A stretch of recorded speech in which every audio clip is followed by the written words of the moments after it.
says live stream offline. All right. I'm seeing that we're live on Facebook. Are we live on YouTube? We are live on YouTube. Sweet. With a slight delay. Oh, you got the banner rolling in the back. Yeah, and the live chat also. But make sure you mute your YouTube so you don't get double audio. Yeah. Yeah. So see, it's good, right? You can see the live chat on the side. So that's going to be recorded as well. And yeah. All right, go ahead. I think everything is good now. Okay, hold on. Let me just share the Facebook. Yeah, this is the first time that on Secular Jihadists we're live streaming on both YouTube and Facebook at the same time. So that's exciting, right? Isn't it? Whoa. What? Oh, hold on. Are you seeing their Facebook live stream? Oh, my Facebook. Oh, hi, Beach. Awesome. How similar are Farsi? Oh, we're already getting questions. We're gonna miss a lot of these questions because they're all like going up. Guys, if we miss your questions, ask them again. Yeah. Farsi and Arabic are not similar at all, except in fonts, because after the Arab invasion. But we get to these questions, by the way. I'm getting a bumping noise. Louis, is there anything hitting your microphone? No? No, nothing. Okay.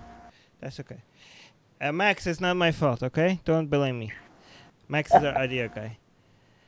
All right, Ali, do you want to do the intro? Yeah, just give me a second. Okay. What are you doing? Almost. And I am ready to go. Okay, hold on. Yeah, I was confused. Yeah. Can you hear me?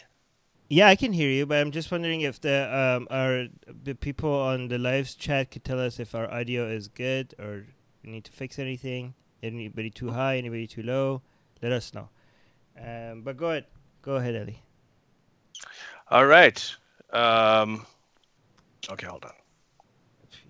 3, 2. That's actually 4.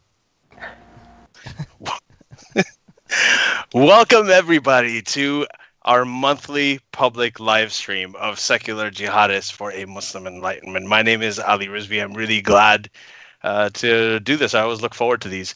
They're once a month, but they're a lot of fun because we get to take questions and answer questions from our patrons and from the public as well. So I'm really happy to do this. With me is, of course, Armin Navabi, the founder of Atheist Republic and the author of Why There Is No God.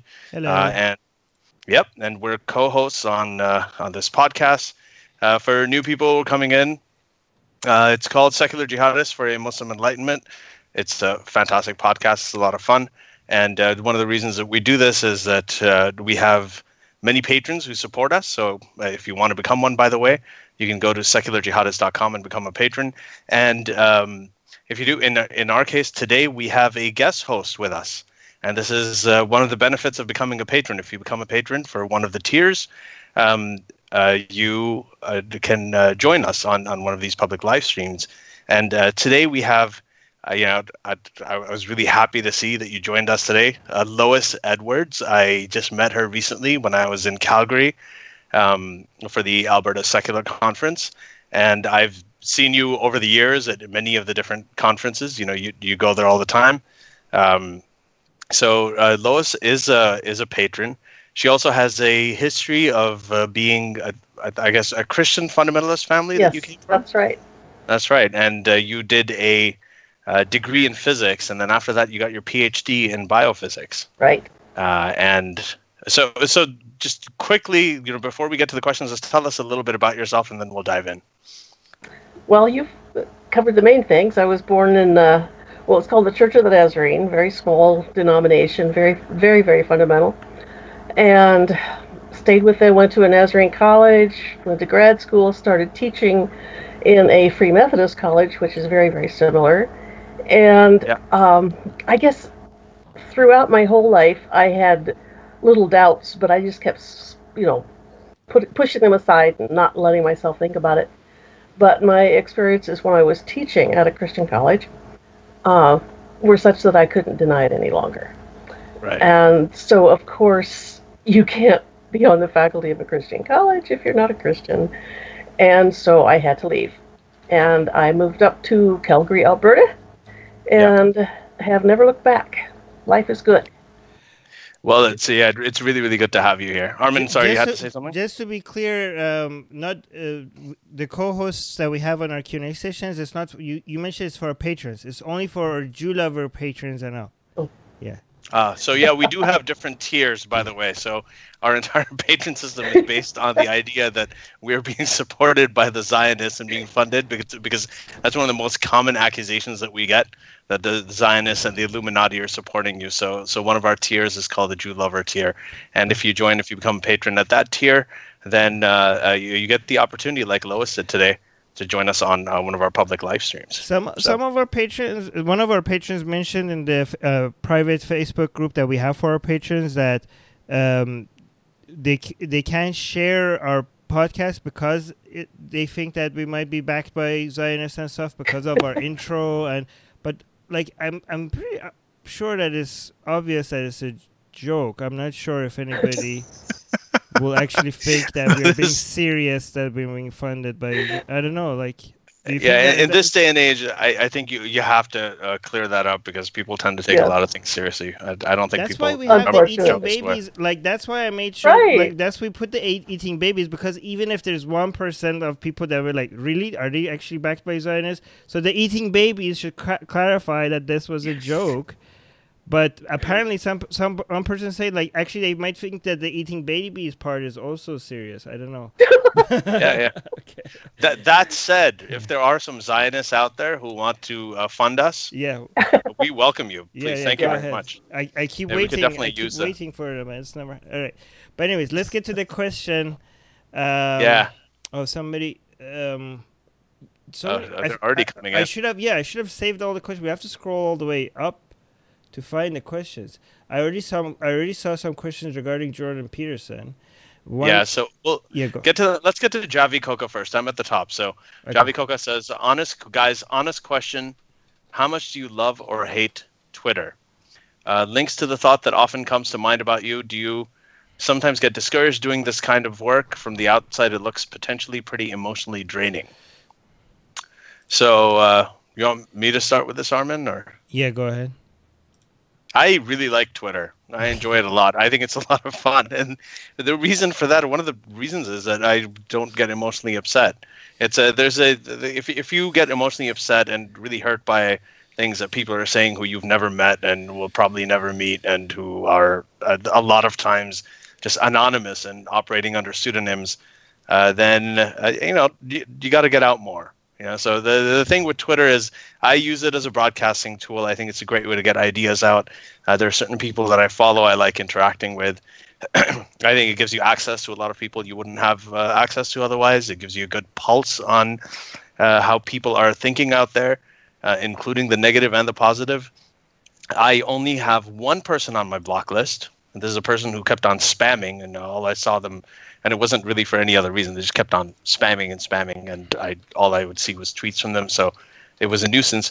But apart from that, I don't block anybody.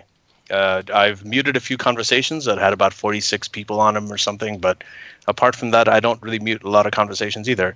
And I don't tend to go into my mentions or my notifications a whole lot. Sometimes I will, and I'll respond to things that I think people who bring up good points. Or bring up points that I think merit a response, even if they're not very good. But you can't let it get to you. If you're out there, you have a real life. You have families. I'm sure a lot of you have friends. You have things to do, stuff you like doing in 3D and not just virtually. And, when you have that, once in a while, when you get online and you see stuff going on, you got to just, let it be. So I actually really like it. I understand how it can be toxic. I'm probably more optimistic about it than a lot of other people. I know that Donald Trump uses Twitter as this presidential sort of podium in which he can broadcast himself. But interestingly, even though people think that Twitter is a very sort of, where the conservatives and the far right, for instance, are very, very loud. You look at Trump, he's got about Obama, who's a previous president, has twice as many followers as Trump, and he gets 3 to 4 to 5 times as many likes and retweets on all the stuff that he says, even now, than Trump does. So there's a lot out there. The danger, of course, is the echo chambers. You can it's like that with it's cable. Actually not the danger. Actually, that's the thing. A lot of people on Facebook, on Twitter, on Reddit, you create echo chambers. I don't understand what people are talking about. I've never been exposed to people that disagree with me more than when I log into social media. No, you're right, Armin. But what they're talking about is that there are a lot of people on Twitter and on Facebook who, if they don't like what you say, or if you put resistance, these are obviously not people like you and me who really like engaging. But they block them, right? Yeah, but what changed? It's not like in real life they were reaching out to people that disagree with, but only on social media they're not blocking people. So the people that, it's not like the social media is creating the bubble. In fact, in social media is responsible for more people coming out of their bubble because they constantly get exposed. Like the ones that are really, really trying to stay in their bubble, they were already in a bubble and they don't want to come out of the bubble. I think it's a little bit. I think it's a little bit of both, but okay. So that's basically what I have to say. But Lois, so just bringing this to you, I think you were around. I was around at the time when they had the 11 o'clock news, and everybody got it on one public TV channel on NBC, ABC, CBS, whatever it was, and it wasn't. Nobody really. The Republicans watched it, Democrats watched it, everybody saw it. And, it wasn't like a Fox News or CNN or any 24-hour NBC. So what do you think about this, really quick, from your observations? Well, I kind of miss Walter Cronkite, the most trusted man in the world. It's hard to say. Again, like you hear so often, there's this confirmation bias. You tend to listen to the things you already agree with and just shut off everything else. And I think the one thing that does bother me about social media is that instead of stopping and listening to other things and trying to take in what people say, so often people have a tendency of just lashing back. Instead of saying, now explain to me why you think this or why you feel this way, people tend to just lash back at you. I don't have that experience too much because I don't spend an awful lot of time on Twitter. I like to follow a few people. But I just think, people need to chill, sit back, think about what somebody says instead of thinking about why you disagree. Mm-hmm. And but I think it's a great way to find out what people are thinking. And I think that the positives outweigh the negatives, and it seems like Armin kind of is in line with that as well. So, that's what I have to say about it. Should we move on? Yeah. By the way, I just want to say I'm also getting some questions on Facebook, but the Facebook comments is not going to show up on the screen. I'll just mention them once in a while. Okay, cool. Go on, but go fast. We have to go faster through the questions. All right, so fast, really quick. Okay, the next question from Mars Chung. Hello, Armin, Ali. Some of Jordan Peterson's dialogues are in line with research stemming from evolutionary psychology. While not a fan of his religious apologetics and some of his social views, he does seem to have been misrepresented in several public presentations. In some cases, though, he does seem to be in the right place in regards to opposing the regressive left, yet those views appear to be looked over as a consequence of his more unusual views. May I ask why this is the case? Not trying to sound like a JBP apologist. Okay, genuinely curious. I mean, his stuff against regressive stuff is so obvious that I'm even surprised that, like, we're talking about J.P. Morgan, right? Yeah, no, sorry. We're talking about Jordan Peterson, right? Sorry, Jordan. Oh, Peterson. The capitalist in you comes out. Okay. We're talking about Jordan Peterson, right? Yeah, Jordan Peterson. Yeah. J.P. Morgan. Jordan, because never mind. I'm not gonna say why that came to my mind. Go for it. Huh? No, go ahead. Answer the question. The reason why a lot of people think that he's smart is because we're so fucking gone backwards on some regressive stuff that somebody coming and saying that women and men are different is like, wow, thank you for giving voice to the truth.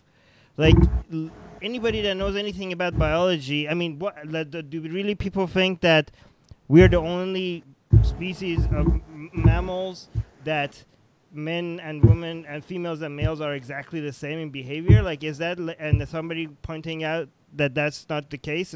I think the reason why he's so admired is because he just speaks very well.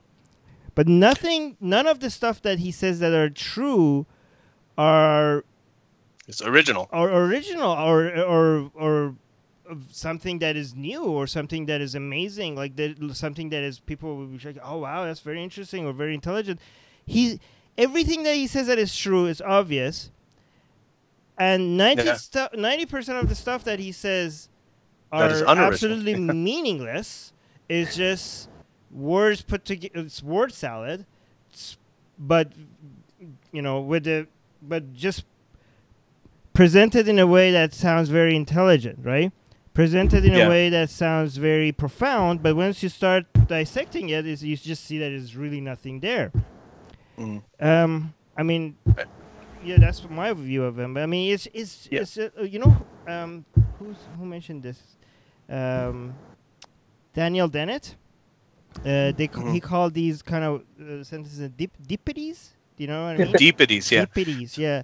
Just sentences that sound very profound, but as soon as you take a look at it, it just sounds like, what the hell are you talking about? Like, one thing that he was very famous for coining, I don't know if he coined it, was that metaphorical truth, right? And people really started mentioning that a lot. I think, was it him that coined it? You mean about the archetypes and the of myths and the importance of myths? Metaphorical truth. I mean, that's just a not more profound way of saying alternative facts, right? Isn't it? Yeah, it kind of is. So it's the sort of liberty you take with the ideas of truth. So, I mean, on the Sam Harris podcast, he said that I don't think that facts are necessarily true. And there's a longer quote. Beej is correcting me in the live chat. It wasn't Daniel Dennett. It was Daniel Dennett's daughter that came up with that deepity. Oh, with deepities? Yeah. Right. But here's the thing. All he's saying is like, hey, stories are important. We learn lessons from them. Everything he says is basically that, which everybody already knew. Right? This is why we like Harry Potter. It has values in it. We learn from it. It's a good way to communicate. Stories. Yes, stories are important. Duh. Mother Goose. The morals of all those Mother Goose stories. Yeah. The problem with religious stories is that people think it's true. Okay? Yes. And he tries to keep he knows this is the problem. So he keeps on trying to emphasize on the fact that stories are valuable and take attention away or de-emphasize how many people actually believe that these are actual true stories. And in fact, he tries to do that by actually making it seem like it doesn't even matter if these are true stories or not. But that's the most important part of this. That's why religious beliefs are dangerous. Imagine if a whole bunch of people all of a sudden believe that Harry Potter is real. That's a problem if half of the kids that read it all of a sudden they're like, where's Hogwarts? I want to go join. Like they started jumping on, getting on trains to go to Hogwarts, started trying to cast spell on each other. That's a problem if majority of the people that read Harry Potter, if it was real, we have a problem. We have to correct that. That would be a dangerous book if that's what the results were. So I disagree with Armin on one point here, and that's that I think Hogwarts is real. It's a real place. No, I actually agree with everything that Armin said here. When it comes to the religious apologetics, he did a podcast with Pangburn Philosophy that you guys should check out, Jordan Peterson, and Armin did a takedown of it. And it's a little lengthy, but it was actually brilliant. So it was 4 hours. Yeah, it was a 20-minute podcast with between Travis Pangburn and Jordan Peterson, and reviewed it, and it took me 4 hours to go through the 20 minutes. Right. So I'm gonna get to the second part of this question, and it's about how some of the stuff is in line with research stemming from evolutionary psychology, and I feel like I know where this is coming from. So I had posted a clip of Jordan Peterson doing an interview with Vice News, where he was talking about the sexual displays in the workplace and why women wear makeup and so on, and how these are actually sexual displays. And he's again all the evolutionary psychology roots, and that's fine. Sure, they have roots in the sexual behavior, they're symbols of sexual attraction, and so on.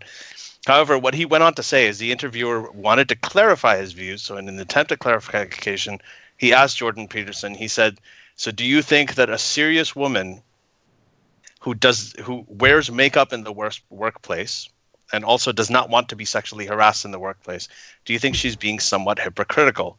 And he said, quote, yeah, I do think that. That bridge is where I think the problem starts. That's where it discredits things. So you can have all of the right conclusions about, or the right inferences, because evolutionary biology, evolutionary psychology, as we know, is largely speculative, right? It's got evidence behind it, but a lot of it is speculation. So when you take that and you make that bridge into, okay, women who wear makeup in the workplace are somewhat hypocritical if they say they don't want to be sexually harassed. When you get to that point, then that's where the shit hits the fan and pretty much everything you're saying crumbles, right? Yeah. And the same thing goes with the regressive left. As far as the regressive left goes, people like Armin, people like myself, Sam Harris was writing about it in 2006. Majid Nawaz, he coined the term. We've been talking about this for a decade now. And this is not something new. This is something that we've been pushing back against. But when the anti-regressive movement becomes even more irrational and even more ridiculous than the regressive movement, or at least as ridiculous, especially in the sense that you have people like Jordan Peterson saying pretty much the same kind of thing that Armin and I grew up hearing mullahs in Iran and Saudi Arabia say, that women who wear makeup are essentially hypocrites if they say they don't want to be harassed. When you get to that point, then I personally have to dissociate with that from completely, because that's exactly why I left. I'm surprised that was the line, because I thought what he's teaching was dangerous way before he said that. He's trying to make the Bible relevant again, and a lot of atheists are even jumping on that bandwagon. He's basically what Majid Nawaz is to Islam, Jordan Peterson is to Christianity. Ideas like Islam and Christianity. I disagree with that, but go ahead. No, ideas like Islam and Christianity, they need to die, and people come and try to make them seem relevant in the modern world, and they're not relevant in the modern world. They need to die. They need to go away, and these people are slowing down the process. Even atheists are so scared of Islam that they're looking at Christianity like, hey, maybe this is our culture. Maybe we needed to stop Islam to come in, right? And these people need to be, and they have no arguments on their side. They have nothing to show. We ask them, do you believe in God? Well, what do you mean God?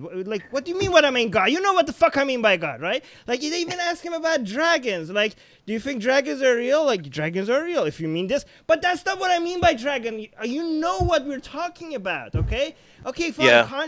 In the podcast that he had with Travis Pangburn, Travis didn't even ask God. He said conscious creator. You believe in a conscious creator because if you ask God, you're like, okay, what do you mean by God, right? Because the asking what's real and what's not real, apparently it doesn't even matter to these people. Okay, right. Sorry, I'm just gonna, because this is so relevant to what you're saying right now. Okay, I want to bring it up. Since he started talking, he sounded a lot like an articulate version of Deepak Chopra, and I want to read you a quote. So this is a quote where, first of all, he claimed to be a neuroscientist, which he's not. He's a psychologist. But here's what he said, quote, and we'll put a video link to this as well on the podcast. He said, now you may know that there's an interpretation in quantum physics, for example, called the Copenhagen interpretation, and not everybody agrees with it. But according to the Copenhagen interpretation, no event is an actualized event until it's perceived. And the person who formulated the hypothesis, John Wheeler, is one of the most renowned physicists of the 21st century, and he believed before he died quite firmly that whatever consciousness has played an integral role in being, with a capital B. Now, it seems to me, after studying this for a long time, and he keeps on going on and talking about being and how consciousness is related to quantum physics. A couple of things with this. First of all, this is exactly something that Deepak Chopra would say, number one. He's connecting quantum physics with consciousness and being and existence. Now, the second thing is he's wrong about the Copenhagen interpretation. This is not. John Wheeler actually came up with the anthropic participatory principle, which is a totally different thing. It's not a scientific theory. It's a speculation. So he's actually misquoting it. And then later on in this, he also claims to be a neuroscientist. So to me, I don't think that this is that much different. I do think, however, that Jordan Peterson is an excellent speaker. I think his rhetorical talent is that's incredible. Basically it, though. Yeah, when he's on stage, his voice quivers. He's emotional. He's passionate. That's why he's building a cult. That's what you need to make a cult following, right? That's what Muhammad, Hitler, that's what they had going for them. Yeah, and I exactly, and I think it's a kind of thing that resonates, and you can see that with a lot of his defenders and his apologists who have seen him say things like the reason that Western feminists don't criticize Islam, and this is a problem, by the way, legitimate problem again. Like that's a truth. Western feminists somehow hold back from criticizing Islam. However, the reason he said I think it's because they have an unconscious wish for brutal male domination, and that's just not. Those of us who want to have a serious discourse about this, when they say, "Well, are you like one of those? You think it's because unconscious? They have this wish for male brutal domination." You're more upset regarding his stuff. He's talking about women and. No! I'm not. I'm more pissed off about his talk about Christianity. That's what pisses me off. The reason, I have a huge problem with that. That's how my problem with him started, by the way. But the only reason I'm not talking about it is because you've done a really good job of it. So I want to cover this other angle too. But everything that you're saying, I completely agree with, and that's why you have a whole podcast episode on it. I would get people to look at that. But even on social issues and everything else, he's good. And the stuff that he's right about, compelled speech, I agree with him. There's stuff that he exaggerated, the Bill C-16. I mean, if that really was a criminal thing that was going to target people who said stuff like Peterson would be in jail right now. Clearly, he's not. So C-16 wasn't as big a threat as he thought it was. So there are. I think there is a cult following around him. I think that it's providing. There's a void. There are many, especially young men, I think, who are feeling out of place, and I think that's legitimate. And one thing helpful about him becoming so popular is that now I notice how much Christianity apologists exist within the atheist community. People that don't believe in Christianity, but they think that it's responsible for human rights, it's responsible for free speech and all that. Every time they say, like, these people are now coming out like, yes, Christianity is not real, but it's our culture, and this is what built what's responsible for Western values. And that's such horseshit. Every time I ask them to point me to exactly where in the Bible are you talking about where human rights come from? Where in the Bible are you referring to where it's talking about free speech? Any of the Enlightenment era values that the West benefited from because of the Enlightenment era, which was a movement against the church, against Christianity. That's why the West has those values, not because of Christianity. There's not a single place that they could point to within the Christian doctrine that any of these values came from. But anyways, I think we destroyed... A lot of came from Thomas Jefferson and the Founding Fathers, who were deists. Yeah. They were anti-theist almost. Yeah. Maybe. Yeah, they were, and good point.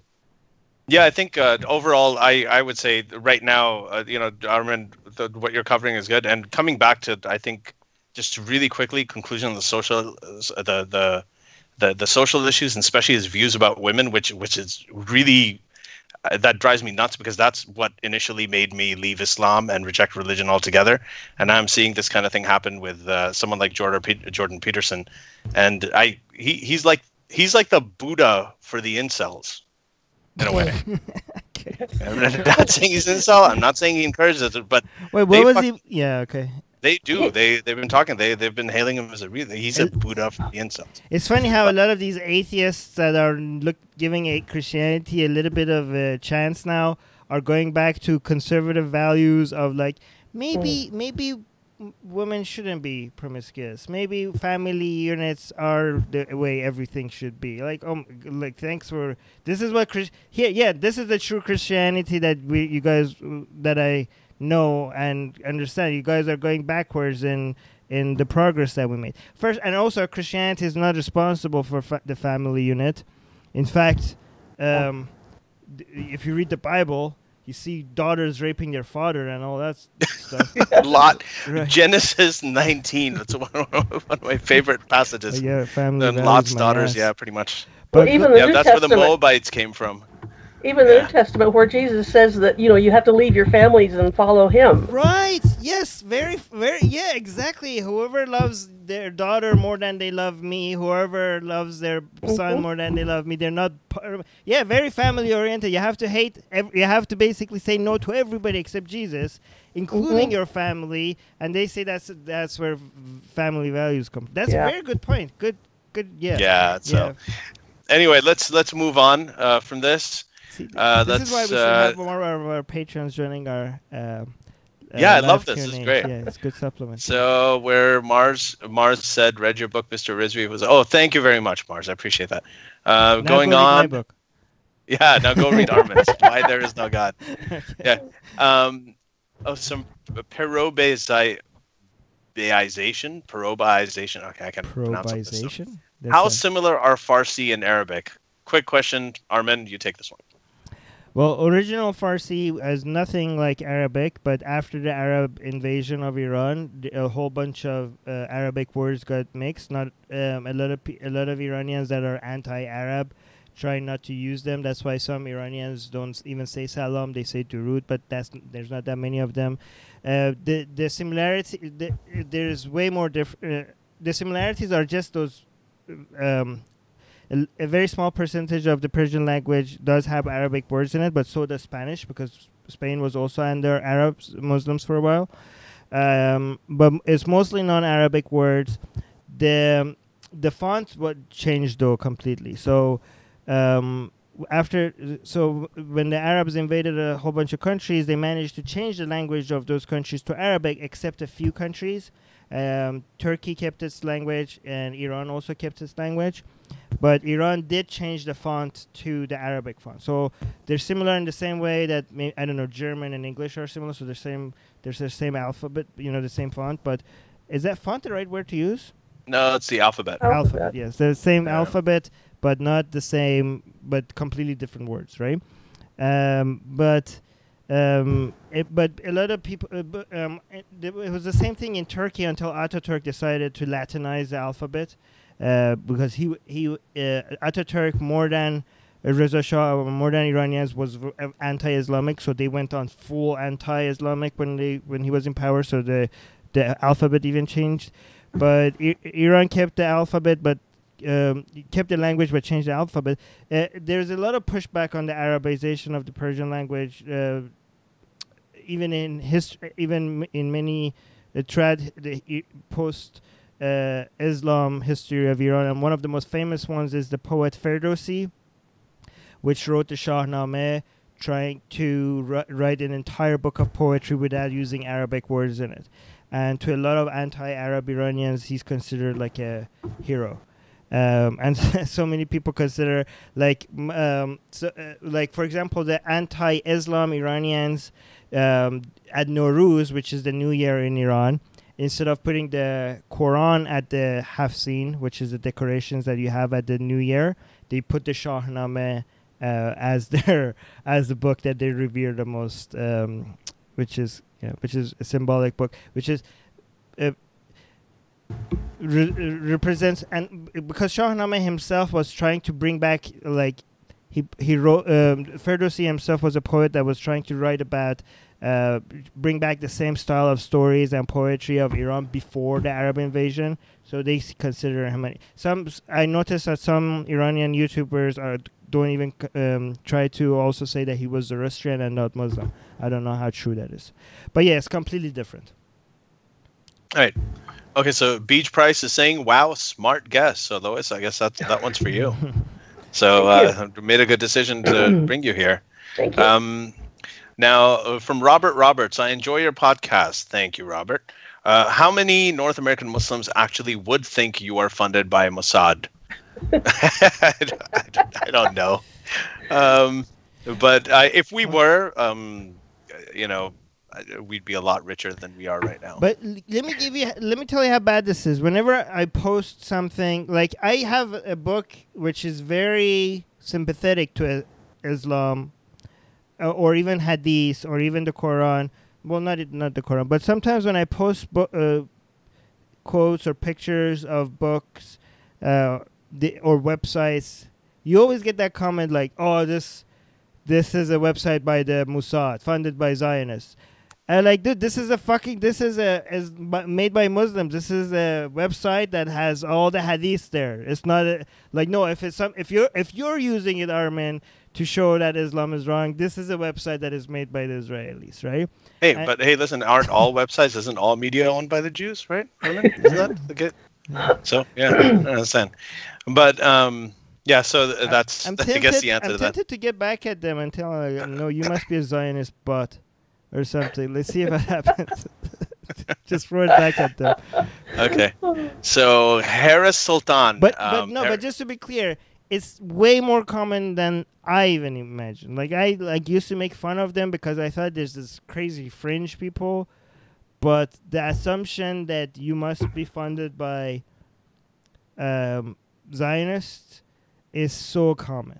In the Muslim world, it's almost mainstream. It's everything's a Jewish conspiracy. I mean, what I try to tell people, I'm like, if Moses hadn't hallucinated up Judaism, then Muhammad couldn't have plagiarized it, right? So Islam itself was the original Jewish conspiracy. If Muhammad's stories are true, he was actively looking to be the prophet that the Jews were waiting for. So Islam is a Jewish conspiracy. It is. Yeah, that's pretty much it. So okay, I'm glad we settled that. So Harris Sultan wrote. He said, "I'm doing sehri with baby blood. Sehri is when you're about to fast in the morning because it is Ramadan. So when you fast during Ramadan, you get up in the middle of the night or just before dawn and you eat a bunch of food just to prepare. So he's doing it with baby blood. Harris, congratulations to you. That's what we do. That's our dietary staple here on Secular Jihadists. But his first question, this is his first question here. So welcome, Harris. Was evolution the biggest evidence against religion for you? Should I start with this, Armin? Yeah, sure. I think the biggest, when it came to evidence against religion, there were a lot of things that built up over time. For me, it started in 5th grade when I saw the original Cosmos series. It was around 1985. The original Cosmos series from Carl Sagan, and it was really, he wasn't overt about anything religious, even though there were little elements of it here and there. But it's the way that he taught us to question, the way that we were taught to be skeptical, the wonders of the universe, how tiny we are, how insignificant we are, how amazing everything else out there is. And I just compared that to, let there be light. God has an Indian accent right now. I don't know why, but that's the way I heard it. So to me, it just seemed really petty and really human compared to it. But I'll tell you so with evolution, when I first I always was totally in line with evolution.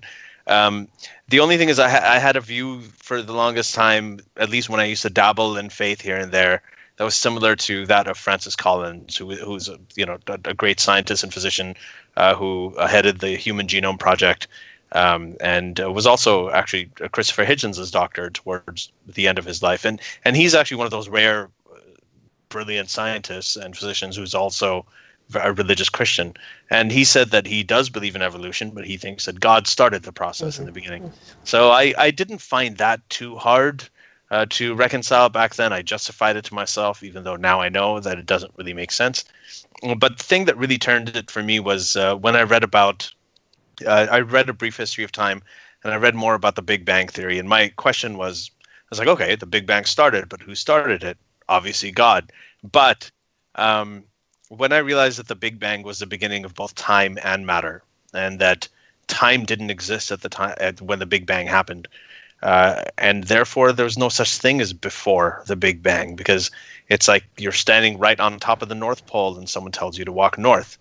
Doesn't make any sense. So when you have if you have no time, if time doesn't exist, there's no before.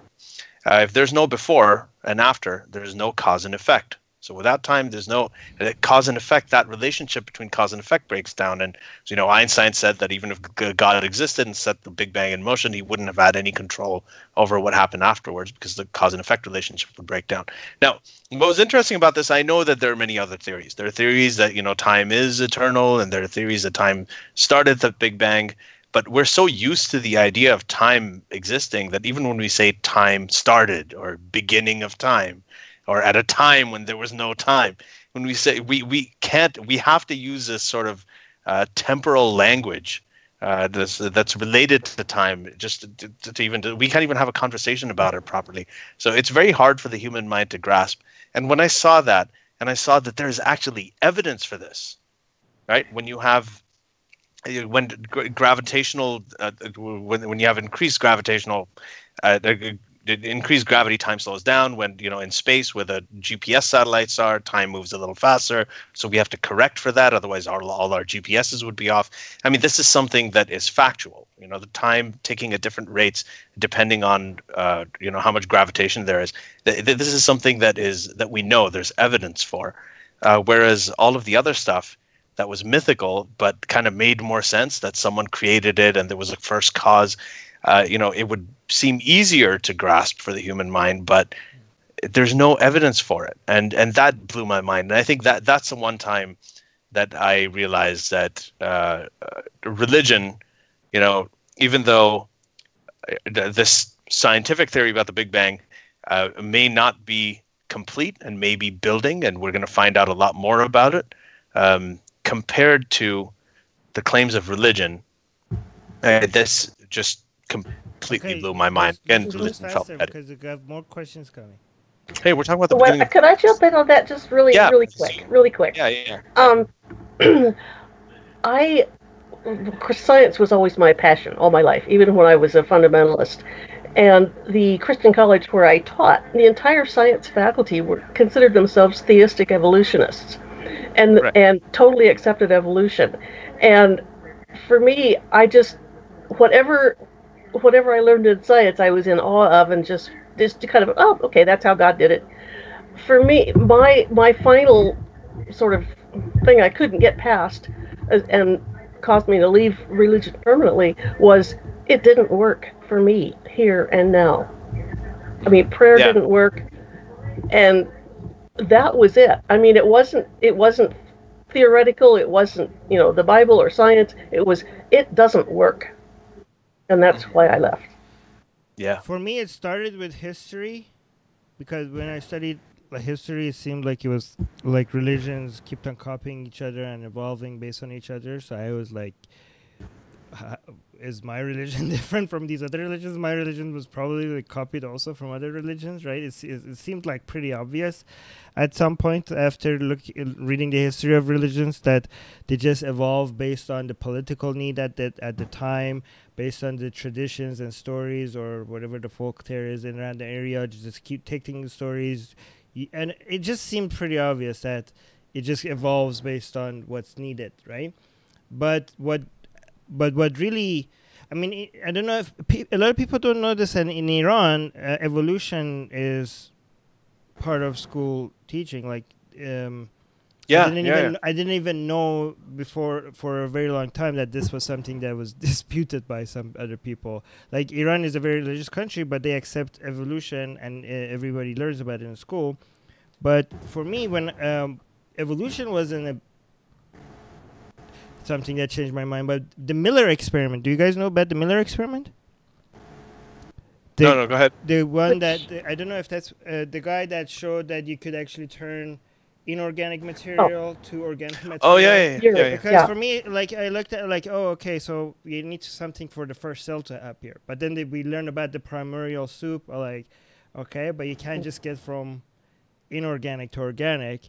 And then when I saw the Miller experiment, I kind of like looked at the entire class and like to see if anybody else is like shocked or realizing what this means as me, but nobody, like, we were learning it in class, and I was looking at the entire class. I was like, guys, Like anybody, like nobody, like because for me, I was asking them, where's like, anything could be explained then. Like where do we need God then? Like even if we don't know how, it shows that there could be a way, right, for everything to happen. You know, people are like, oh, but that's not the exact same conditions. Yeah, but there could be. He just showed you that you can get from inorganic to organic. We have some theories from where the first cells they come. The theories might not be true, but it's possible. So everything we show that there's a possible way for it to happen naturally. So I was like, we don't even need a God, right? I didn't even care about the Big Bang or anything anymore. Like I just admitted to myself, even if we don't know, there could be a way, right? There could be a way. Like we don't know how the universe came. It seems like there might be an explanation for everything, even if we don't fucking know the explanation, right? Like, why do we even assume that there's no explanation for everything? So like started with history, but the Miller experiment was a big tipping point for me. Yeah, I think that's awesome. Well, there you go. Okay, let's see. Where are we? The next question is, hold on. Twitter. Oh, sorry, I just had it. Yeah. I guess that this probably works for you really well, Armin. From Moose Gal, is social media a good way? Oh, yeah. Hi, Moose. Is social media a good way for atheists to connect globally? Is it helpful or hurtful to the atheist message? Oh my God. So Armin Navabi, if you don't know, Atheist Republic is the largest online forum for atheists in the world with close to 1.9 million members right now. And Armin founded it just some years ago, and so I'm gonna be biased, then. I don't know if I am the right person to answer. Well, you're not going to be biased. You've got evidence. There's 1.9 million people. I mean, how else would this happen? I mean, when I became an atheist, the only other people that I knew that were atheists were Stalin and Freud. Right? So I thought like, okay, this is all bullshit. I don't know why nobody around me recognized. We only had one chapter in our book in school that talked about like godless people, and these were the two examples. So I was basically in the company of two other people, and you know why they picked those two people, obviously, for telling us one of them is like a monster, the other one is like a without God everything is about sex, apparently, right? So those are the examples, right? So I didn't know about Dawkins, I didn't know about Sagan, I didn't know about any of these guys. So I at some point I also thought, like, am I crazy to think that I've realized something that nobody around me has realized? Am I that arrogant? But yeah, I guess I was smarter than all of them, I guess. But but then I opened a community online, which on Orkut, and within very few days, a whole bunch of other atheists, Iranian atheists, joined. And like, well, like, hey, wow, we didn't know that there were so many of us in Iran. And that's eventually I made it more global and started the Atheist Republic, which is now the largest atheist group in the world. But without those people, I would keep thinking that maybe I'm insane, right? Or, you know, what's wrong with me that I think so differently with other people? But a lot of other people also needed the community because they felt alone, they felt isolated. I really, even in countries where atheism is not a crime, people think that there's something, they're unique, they're alone, they're different, and I don't know how else we would have been able to so quickly introduce atheists to each other than social media. I can't think of it the other way. To be fair, the gay rights movement did that before the internet, but they didn't have a choice because you can be an atheist and never act on your atheism, right? But if you're gay, you kind of like, it's really a huge cost for you not to, like, basically you're saying no to your sexuality if you don't express it, right? Yeah. So they had to, I think even before they into social media, they had to come out. But I don't think without the internet, the atheist movement would ever become a thing. Yeah, and I think going even more specifically to the ex-Muslim movement or atheism in the Muslim world, the internet has allowed people to come up and actually speak while also sort of staying physically secure. It's allowed people to speak from within the closet and bring these ideas out. So you're interacting with a lot of people, and you don't even know who they are, but these ideas are getting out, and you're getting that ideas exchange, and that's happening all over the Muslim world. We saw this with the ex-Muslim because hashtag just a few years ago, and that's really I think for the Muslim world especially. For us, we use the internet to, I guess, we watch cat videos. We do a lot of fun things here, even with the gay rights movements. Even within Christian countries like Philippines, Mexico, I think Uganda. Well, the southern United States is terrible. Right. Yeah. There are people, in Mississippi and around that their only way to have a community is online. Yeah. I mean, even if they can't tell their parents, right? I mean, their parents disown them. I've met a lot of Christian fundamentalists who were disowned by their parents. Oh yeah, they're thrown out. It's terrible. And it's great for atheists. Like, I think it's a really good way for atheists to be able to support each other across borders. That's why something we're trying to eventually do an atheist republic, once we get enough money for it, is to start translating everything so that we not only break the barriers of borders, but also break the barriers of language, right? Also, with Secular Jihadists, also, once we hit a certain number of patrons, we're going to start translating our episodes and put like captions on them, right? In Arabic, in Spanish, in Persian, Urdu, Indonesian. So yeah, that's another reason why you should support us. But another thing, a lot of people say like, why atheist communities doesn't make any sense. How could you build a community around not believing in something? Like, how could you build a community around, for example, not playing golf?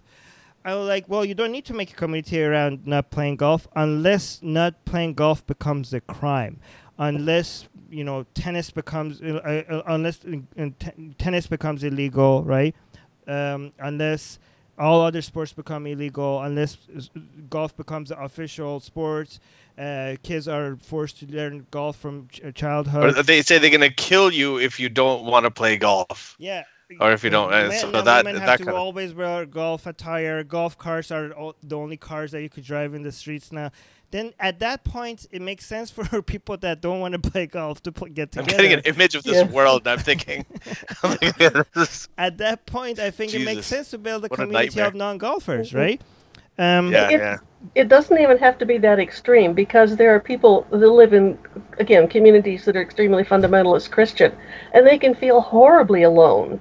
And people lose their jobs, even secular jobs, because the rest of the community is Christian. And so it's really important to have that connection and not feel so alone. At least somebody else thinks like you do.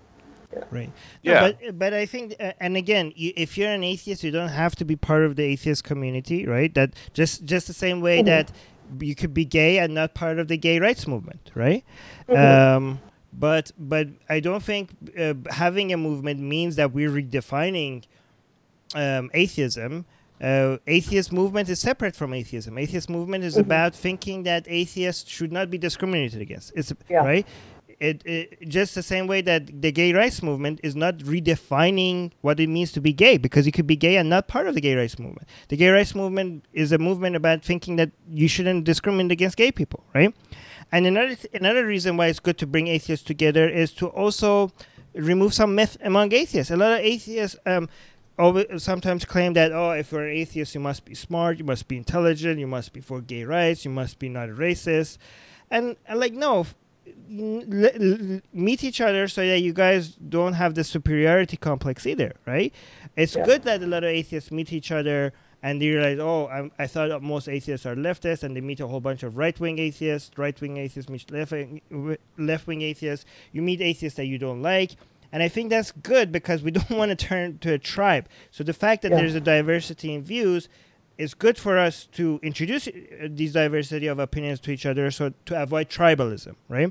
And you don't need... Oh, Ayn Rand is a huge example, a hugely influential, hardcore atheist, Ayn Rand, and she's a darling for many libertarians and many conservatives around the world. But again, you don't need for us to agree on anything with each other on many things, but that doesn't mean we can't have a gay rights movement, right?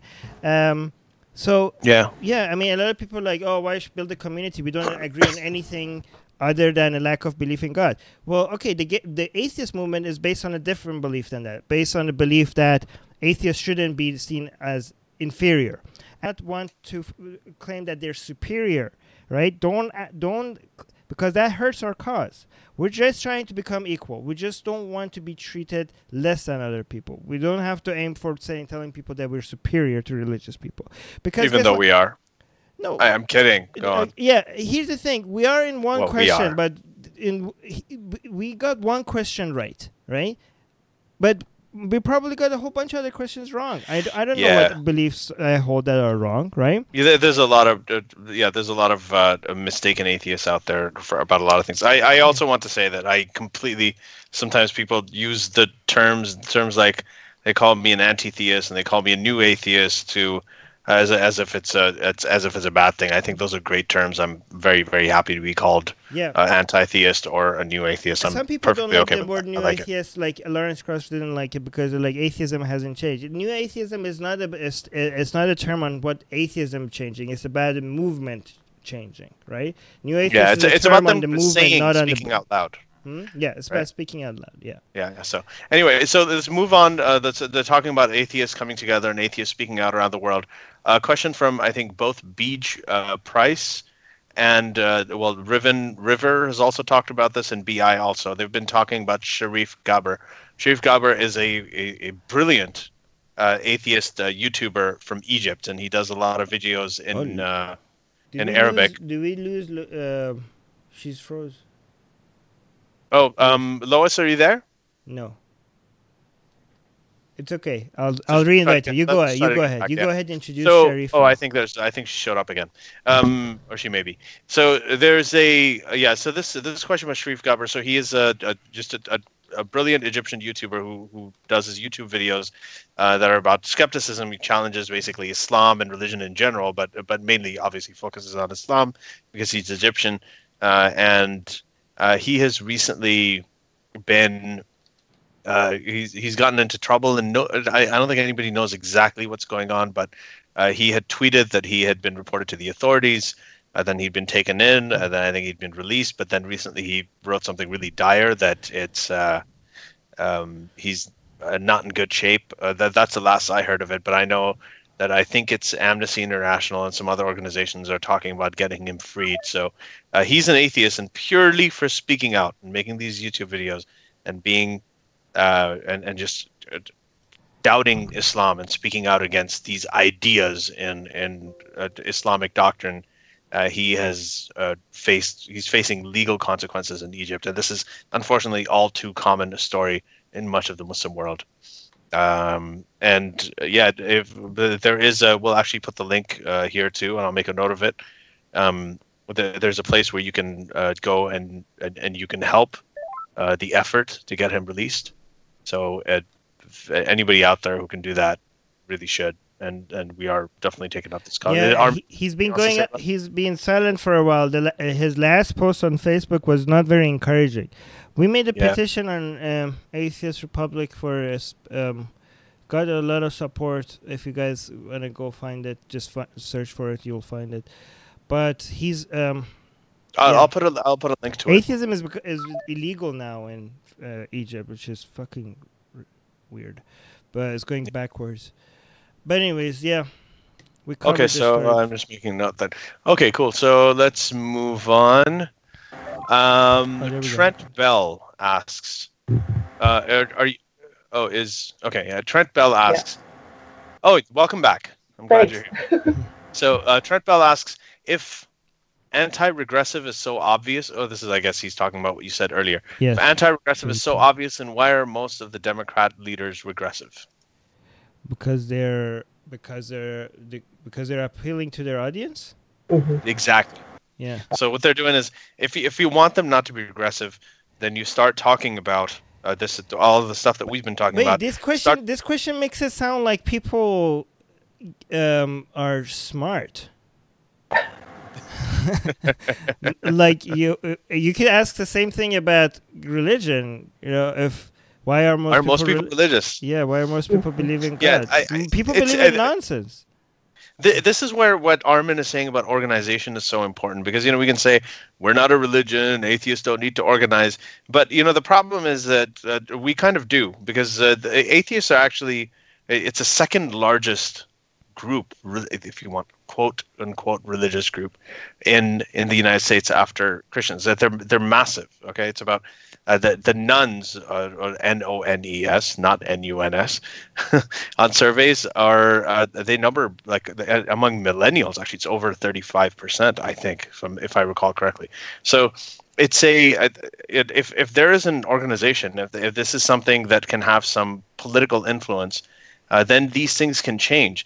You're already seeing a lot of people changing. Some of the sort of leftists and some of the liberals, people like Bill Maher, people like Sam Harris. These are people who are getting a lot of mainstream popularity. Even some people like Fareed Zakaria, a lot of people who you would have thought were apologists, and coming out and they're having more honest conversations, slightly more, baby steps, than they used to before. And I think that change is a good thing. And I think that's happening because there are more people like us speaking out. See, the problem with religion, which is something JP is doing. This is why I thought JP Morgan, because it starts with JP. Peterson is doing is that he, it's the same old trick in the, you come identify a problem that people can see exists, and then you come and sell your snake oil with it, right? And this is what Trump did. This is what Christianity did. This is what Islam did. And unfortunately, he comes and identifies some problems that all of us are seeing, but his snake oil is the Christianity again, which we were supposed to get rid of ages ago. Okay, this is like we're already dealing with Islam. Don't let this dragon back out of the cage again. We're already Christianity is dying a slow death. Should have been done with it by the end of the Enlightenment movement. We're still dealing with it right now. But even the fact is that even atheists are now convinced that Christianity could be their savior against some of these, both the regressive ideas and Islam. And it's not, okay? Christianity is the most regressive of, more regressive than your leftists. Maybe not more regressive than Islam, but more regressive than that social justice warriors. Oh yeah, it's brilliant. And the good thing about this, by the way, is that even though a lot of people talk about Christianity and everything, most of these people, the world doesn't work that way. The world works in the last 200, 300 years, worked on science. I mean, read Steven Pinker's book. Whatever we say about religion, all the rhetoric, I mean, we're not praying for people to get better. We've got hospitals and medicine, we've got the economics works on it. Political systems, you've got separation of religion and state in all of the developed countries in the world. The places where you don't are places that are underdeveloped, that are suffering. I mean, this is a very, it's a common denominator across the world when it comes to these things. So the world is kind of working in a very secular way. Yeah, but right? Pointing to problems is easy, okay? And this is what Trump does effectively. And other people do effectively. Offering solutions is the hard part. And when people offer bullshit solutions, they need to be called out on that, right? Yeah. Yeah. Oh, they should be, absolutely. And people always want a quick, short answer. Give me the pill to make it better, instead of dealing with difficult issues and really delving into them. They want an answer now, and it doesn't work that way. Instant gratification. Speaking of short answers, thank you for that. We're going to go through a bunch more of here. With I see a good point by really Bobby in regards to what I said. Should we wait until we get to that, or yeah? Right? For what? I'm seeing some points people bring up regarding what we just said. Are we going to wait until you scroll there? Let's not go. Let's not go into too much repetition. Really quickly, Bobby's saying I would take Christians over Islamists or regressives. Well, I would take them over Islam for sure. But the thing is that it's basically saying I will take AIDS over cancer. Okay, how about none of them? And the thing is that it's not like AIDS is going to cure your cancer. Okay. If you say, I prefer, you're getting cancer, and you say, okay, well, I prefer AIDS, now you have both, okay? Your AIDS is not going to cure your cancer. Okay. I gotta ask all of you guys on social media and Twitter this. You know that recent Roseanne controversy where she did that racist stuff comparing Valerie Jarrett to an ape and all that stuff, and she lost her show. Then she said that she was tweeting on Ambien. Ambien is a sleeping drug that aids sleep, and that's why she said that she was kind of like drugged out on it, and that's why she tweeted it and she apologized. Then Sanofi, which is the pharma manufacturer of Ambien, came out and they put out a statement said that that racism is not a side effect, a non-known side effect of any of our pharmaceutical products. They said this. Now, in response to that, I think I posted that, and someone looked up all the other side effects of Ambien, and one of them was potentially rectal bleeding, and they said, "Oh yeah, would you take racism over rectal bleeding?" And I'm like, what kind of fucking idiot are you? How is that an argument? What does that even mean? Why would I want to choose between rectal? Oh, I can't have rectal. I don't want rectal bleeding, so I'm just going to be a racist. What kind of idiocy? Like, think before you write something. Yeah. I mean, it's very entertaining to me. I love it. I showed it to all my coworkers. We had a great laugh. But honestly, just think through your argument before you're making it. And a lot of these people are, just to show what you were saying about the superiority thing. Yeah, there are dumb religious people out there. A lot of dumb atheists out there too. But this is the assumption when people say I prefer Christianity over Islam. Okay, so yeah, so do I. Okay, but what does that got to do with anything? The fact is that Christianity is bad, and we should still fight it, right? Would you prefer Christianity over Islam if you were back in the 1510 or 1512? Okay, yeah. No, but I'm saying is like if I was. No, I'm not asking you. I'm saying that right now everybody would prefer Christianity over Islam. No, not even right. Not even right now. If you said we're gonna drop you into society, okay, we don't know the historical context. You don't know who you're gonna be. You're gonna be a woman or a man or gay. We don't know, right? But one of them, two societies, one of them is following this book, and the other is following the other book. And I read both Quran and the Bible. I'm going to okay, throw me to the Bible one. But I'm also going to beg for a third option when there's none of them. Yeah. Okay. Well, yeah, and the Bible with only the New Testament. Like people who think that the Old Testament is just BS. Like those kinds of, that would be... No. The New Testament is worse, people. The New Testament is worse than the Old Testament. But we can get into that later. Yeah. Anyway, yeah. So yeah, AIDS versus cancer. That's the diagnosis here. Yeah. Okay, let's go on. I think this is a quick yes or no questions.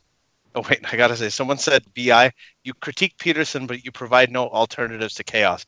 If you've read Peterson's book, and by the way, he sent me a signed copy of his book just before it came out.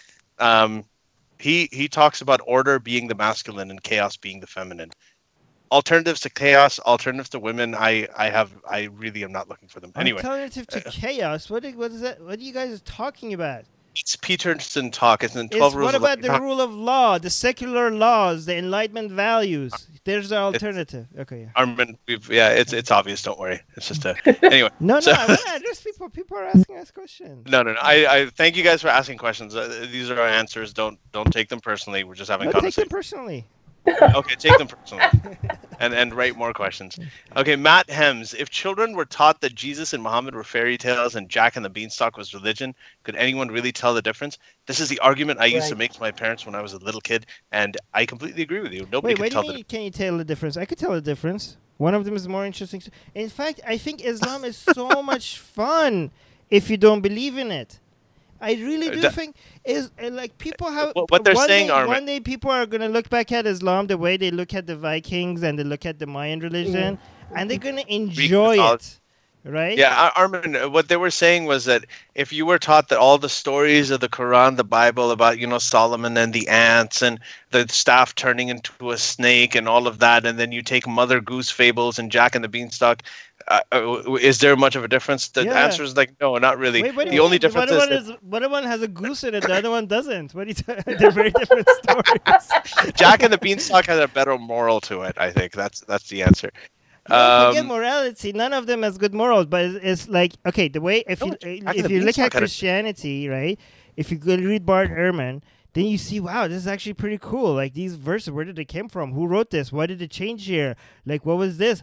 And there's not that many people doing the same thing with the Quran. I want somebody to do that with the Quran and Hadith, because it's the few people that scratch the surface on this have shown that how interesting.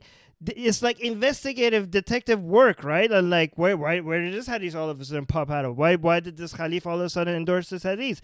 So it's so cool if you look at it like that, but nobody is doing that because nobody is tired of living it.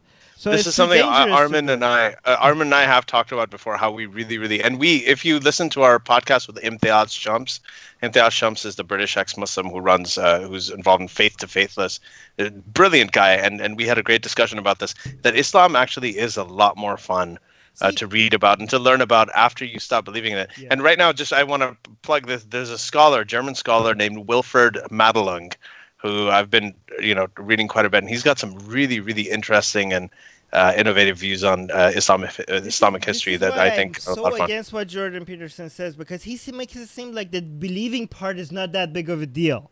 Okay? The believing part is what makes it from being a dangerous cult to something that you could enjoy as a historical document. Mm-hmm. That's what makes all the difference. Right. Okay, so moving on. Hilal by the way, Beach is mentioning Imtiaz Shams. Yes, go watch some of his videos. He does some good work on looking at some things in Islamic history in a detective way. Go watch his Slavery in Islam video. That's very interesting, and he's very unbiased. He looks at it in a very academic, scholarly way rather than being like, "Oh, I'm against Islam or for Islam." It's very interesting. But even though he doesn't try to do that, once you finish his video, you're gonna be like, "Wow, Islam was pretty much pro-slavery." But go on. Anyway, so and I've put links to both the Imtiaz Shams podcast and Wilfred Madelung stuff in the description as well. We're gonna add that in. Hilal Firdaus. I think we got. Somebody is saying we need to let Louise speak more. You say we love you guys, but you need to let her speak. Yeah, sorry. Oh yeah, I know. This is a tough one, guys. And by the way, keep jumping in. Every time you jump in, you say something really. You have to be aggressive. We're used to having Yas here, and she didn't wait for us to give her permission. She would just be like, talk over us. So you have to be aggressive. Okay. Yeah. Okay. Yeah. And the way you're jumping in is great. Yeah. Okay, from Hilal Firdaus. I think we got to an age and time that info is available to everyone, so we probably should stop trying to convince others of what we happen to believe. Everyone has a brain on their shoulders. I convince others. Sorry, go ahead, Lois. Try teaching, and you'll find out the difference in the abilities of different people. Sorry. Yeah. I mean, and also, some people are much more repressed and suppressed than others. It takes a certain amount of courage to think for yourself. Yeah, I think it does.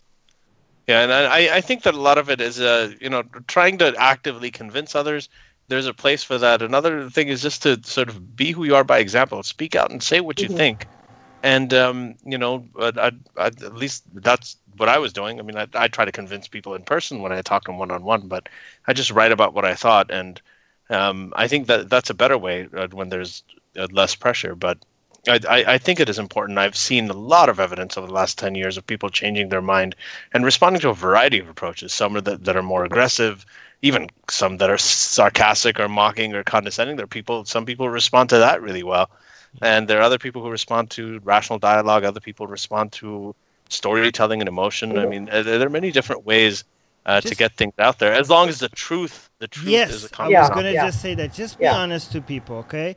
Don't sell them a different brand of bullshit to replace the bullshit that you have a problem with. Whatever method you use, just make sure that you're not telling them something that is not true. Okay. I've always said you can't get into somebody else's head. You don't know where they're coming from. You don't know what they're basing their ideas on or what experiences they've had. And that's why you have to listen more and try to figure out, what they're responding to. Right. Before you can really understand and communicate. Yeah. So moving on, there's a comment from Yua Nemhain. We've got some amazing patrons with some amazing names. I mean, this is we don't have the Bobs and the Mats and the Ellies. This is public, by the way.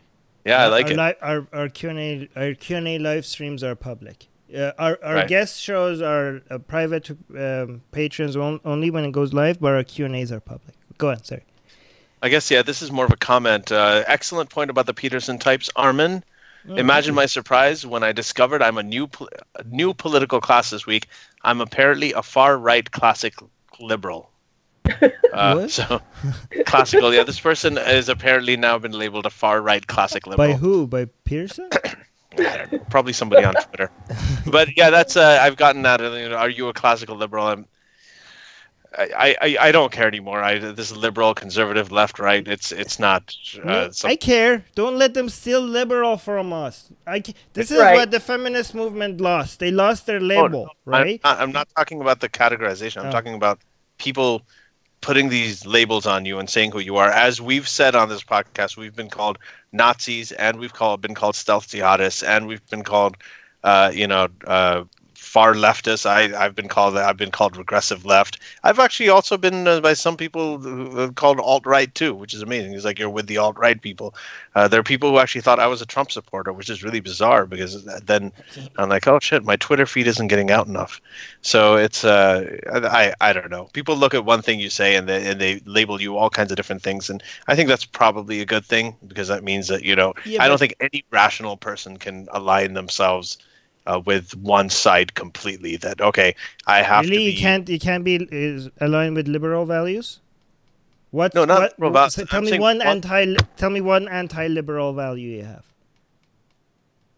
No. I'm saying that I don't think there's any rational person who can align themselves with Democrats all the way, Republicans all the way, leftists. No, you're talking about political parties, but about a position, right? Can you align yourself?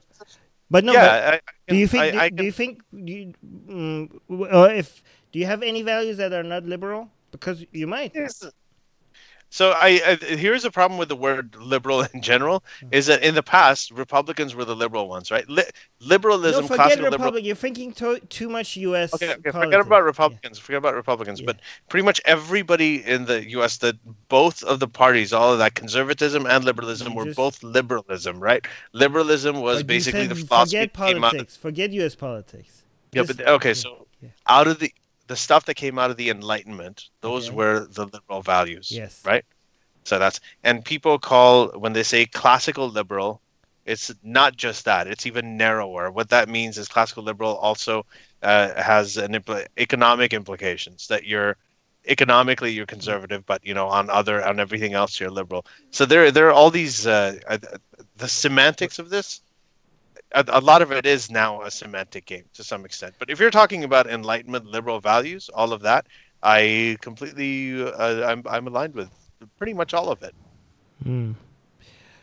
Right? Well, I mean, economically, I'm also liberal, which makes me kind of a libertarian. I used to be libertarian. I'm still, I think, a libertarian, but I think economical stuff is more case-by-case study rather than having an ideological view. It's more complicated than that, I think, the libertarianism is interesting because I think most liberals and most conservatives have some sort of they have elements of libertarianism in both. I mean, I have that too. I've largely, in a lot of ways, I have libertarian positions as well. So, what about you, Lois?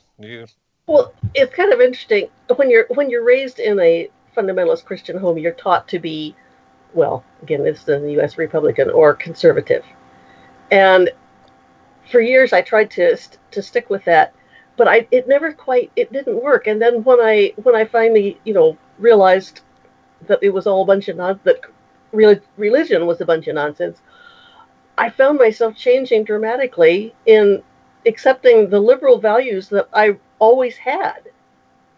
And so I do lean very much toward the liberal, and I think I always did, but it's strange how religion can even affect those values.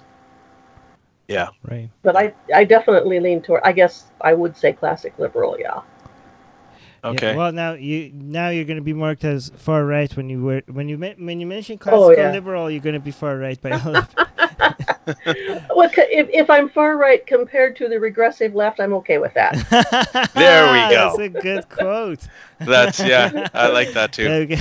That's good. Trent. Okay, so again, Trent again. Makeup is designed to make someone more sexually appealing. That was JP's point. Calm down with the hysterics.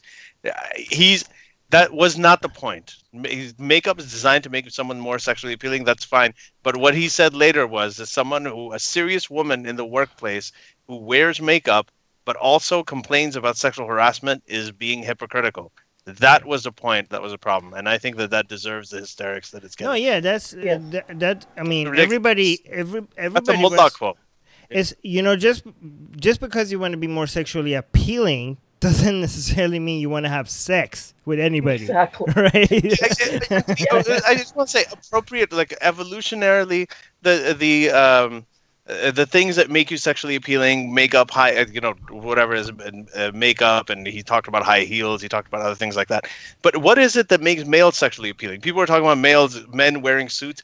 That's not what it is. It's displays of power, displays of social stature, and displays of being able to provide. Right. That's what the entire workplace is based on.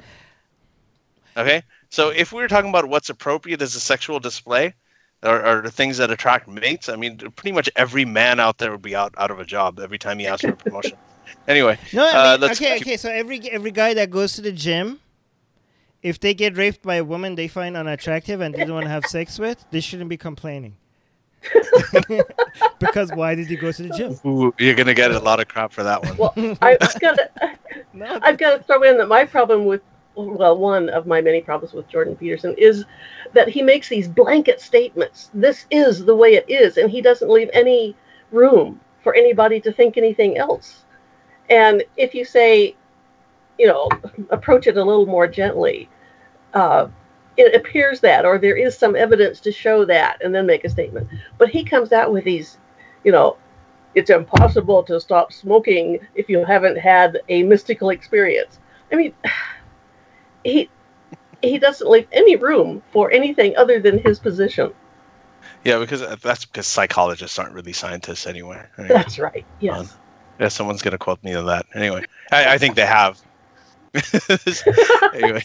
We always have this fun with with the psychiatrists and the psychologists and the medicine, hard science people. I don't agree with that, though. I respect the social sciences a lot. But the fact that JP again, I was gonna say Morgan.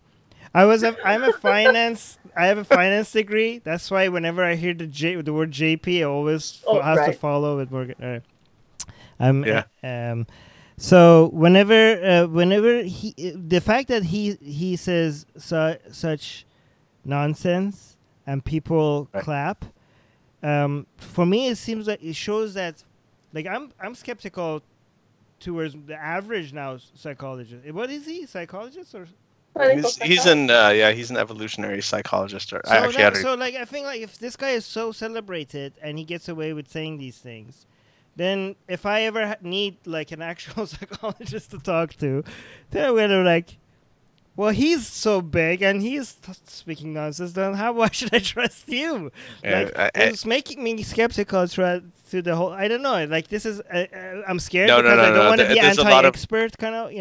There's actual. Okay, so there are many psychologists out there who are absolutely brilliant, like Steven Pinker, for instance, who built their career on their degrees doesn't guarantee that. No, I know. Exactly. The degrees, but remember, Ben Carson's a pediatric neurosurgeon, right? So just remember that. And he doesn't think, he's like, well, Porsches, you can't say Porsches evolved. He gives Porsches he doesn't believe in evolution.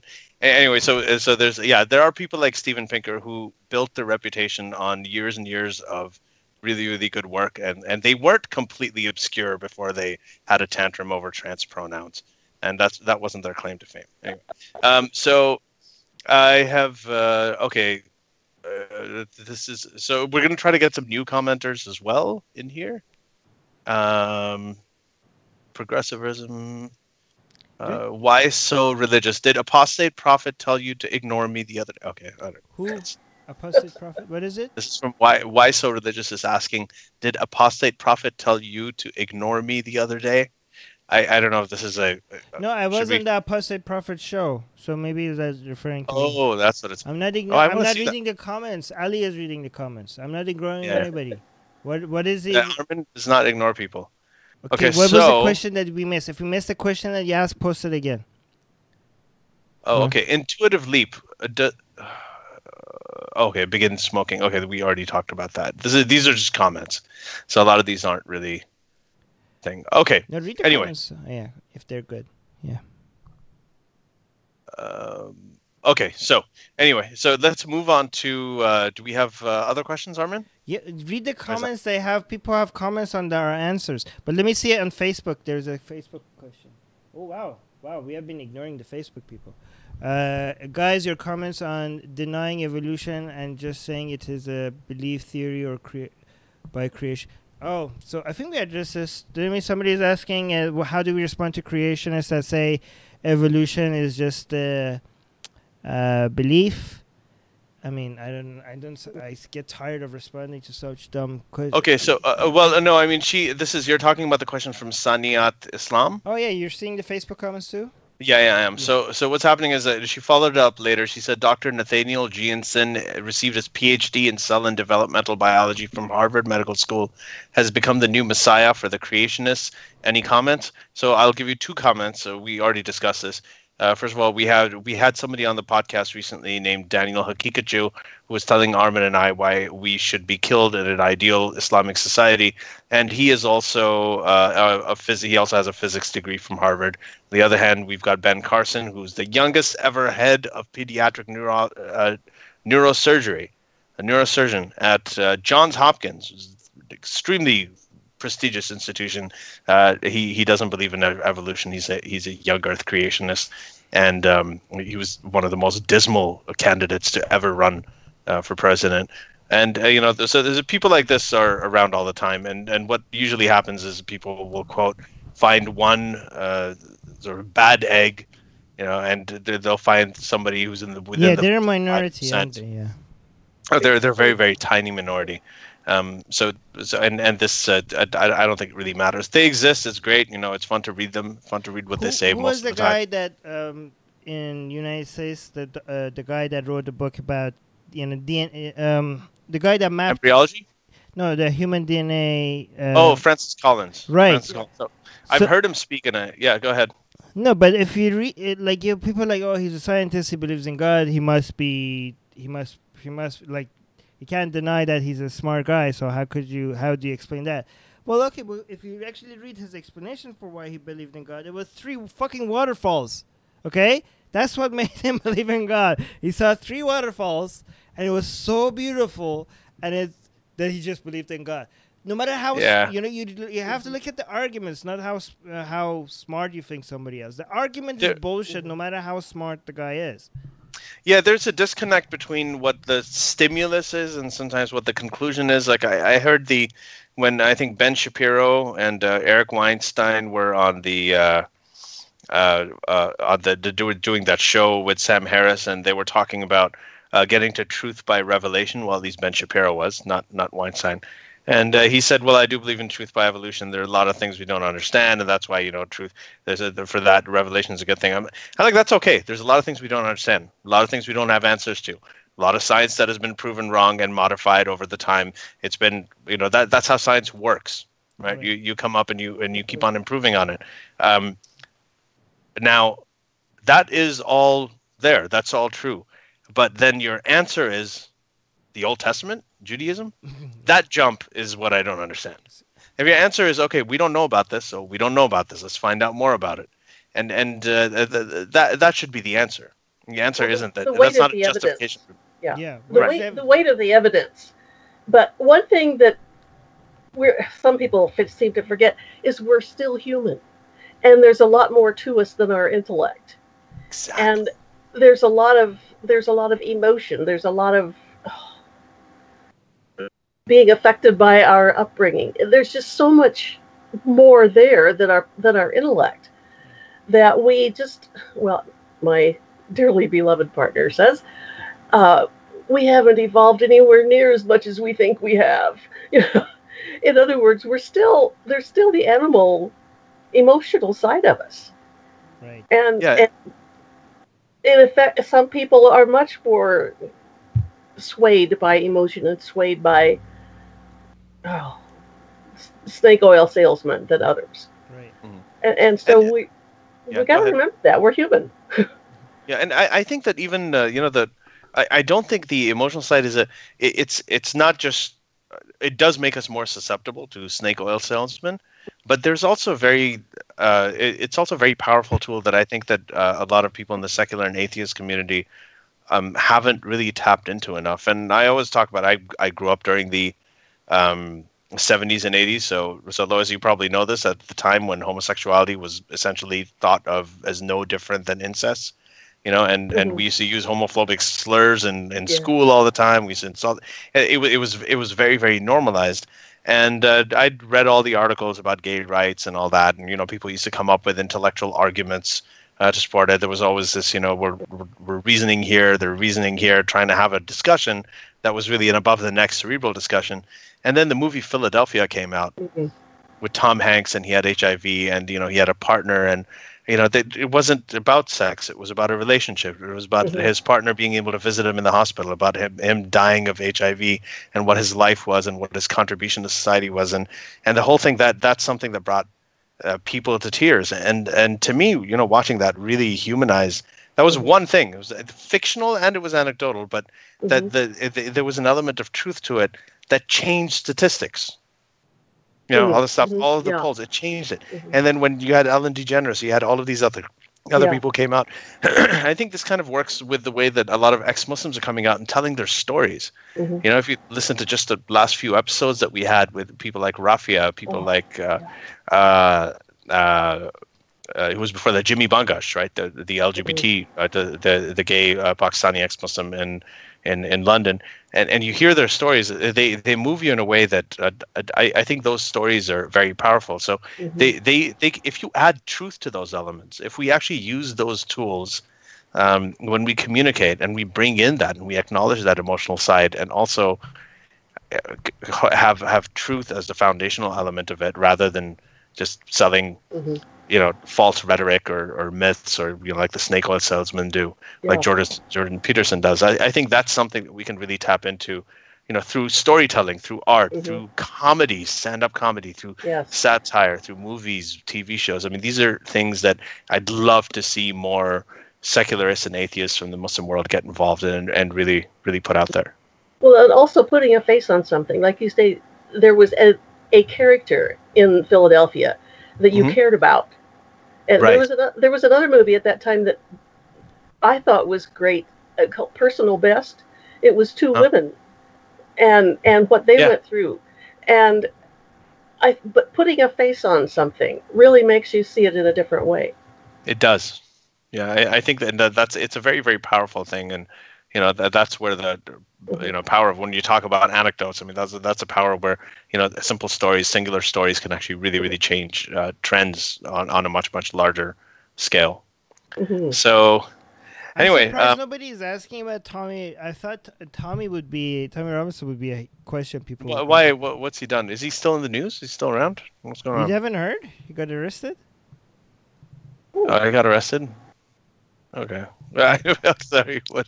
I hear so much about him all the time. But no, what happened? What's the story? I don't actually. Well, no, I'm not gonna ask. I'm not gonna mention if people don't ask. I thought this because everywhere we go, people are asking, "Hey, what's your opinion about this? What's your opinion about Tommy?" It just happened, so maybe that's why some people don't know about it.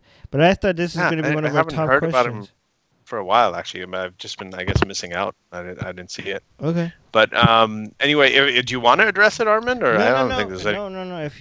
If people don't, I'm just saying I'm surprised people are not asking about it. But that's fine. Yeah. Okay. So I think that there's a lot of comments coming in. Read the comments. We can comment in the comments as well. Let me see if on Facebook. This is, I'm trying to. Oh, someone said hashtag Tommy Robinson. The media ban was lifted yesterday. Okay. Sorry. Here's a question. This is a good one. Is safety net a classical liberal interest? Well, liberal. I mean, liberal means economically liberal is against safety nets, isn't it? No. He's saying classical liberal. Oh, classical liberal interest. I would tend to say yes. That the classical liberal feels like a safety net is important. I don't know then what liberal means anymore. But that was what I was saying. No, here's one thing I do know is that a lot of people that are against, that are for more government involvement, think that the people that are advocating less government involvement are advocating no government involvement, which is not the case. Like a lot of people, when people that say like, oh, please take the government out of here, let's reduce the role of government, maybe we don't need the government here, maybe the private sector could do a better job here. When arguments like this are made, people say like, oh, you just want to take government out of everything, you're always against the government. Like, no, I think you're talking about the anarchists. Those are the people that don't want any government, right? Yeah. I think,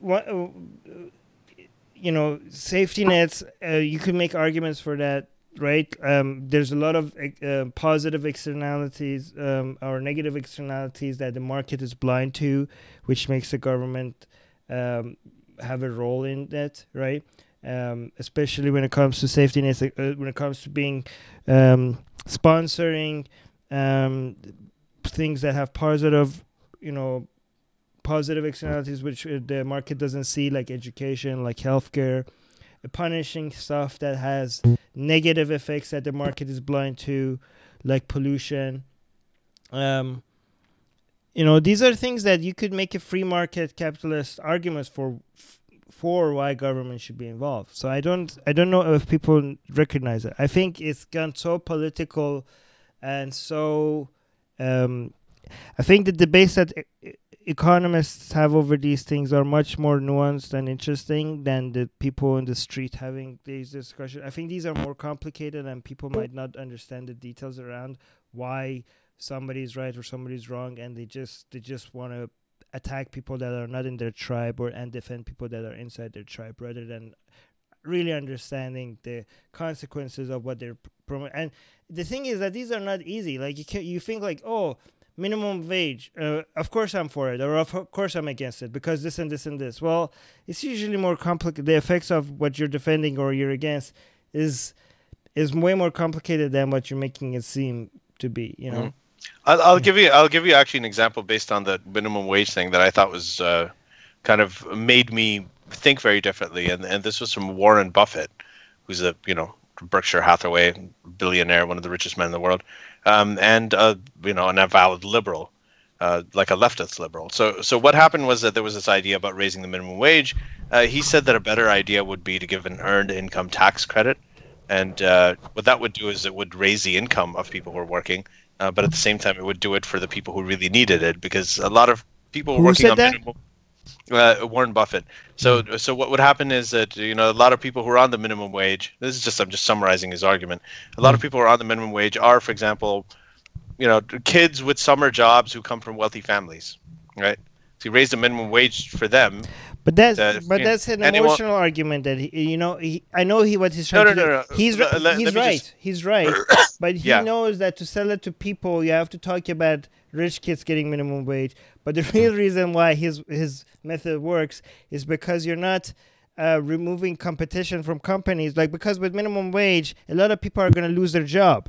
Because if you have to pay everybody more, you're going to hire less people. Okay, but that's what he's. Yeah, that was it. So you advocated for it. That was one of the points he gave about the minimum wage. You can't select for the people who really really need it, because a lot of people on minimum wage who are just kind of working temporary things to save enough money for like a new pair of Nikes or something.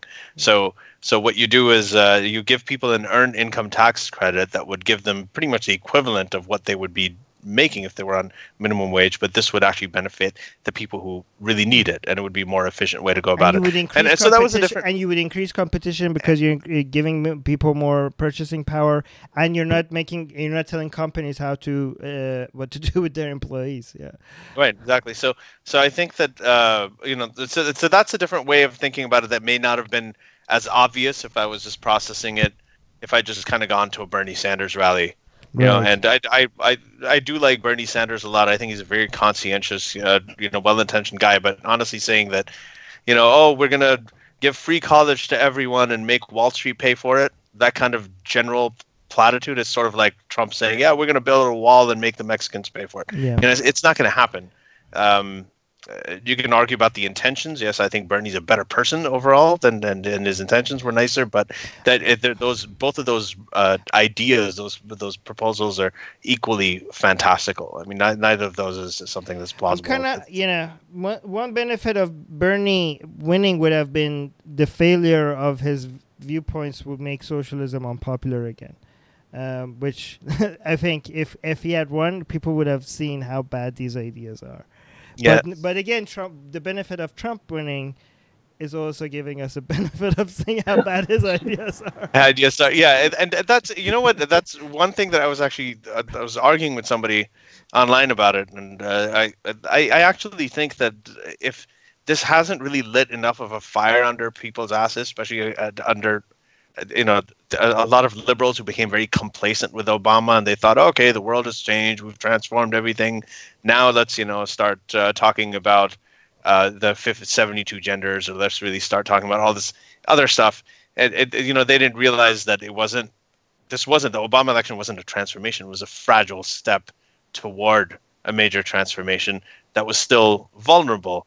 And that's kind of what happened when I think when Trump came in. So I think it would be really good if people realize that. The second thing is I don't think this stuff is about policy anymore. I think if this election becomes one about policy, then we're going to end up with the same kind of thing. Because, Hillary Clinton was all about policy.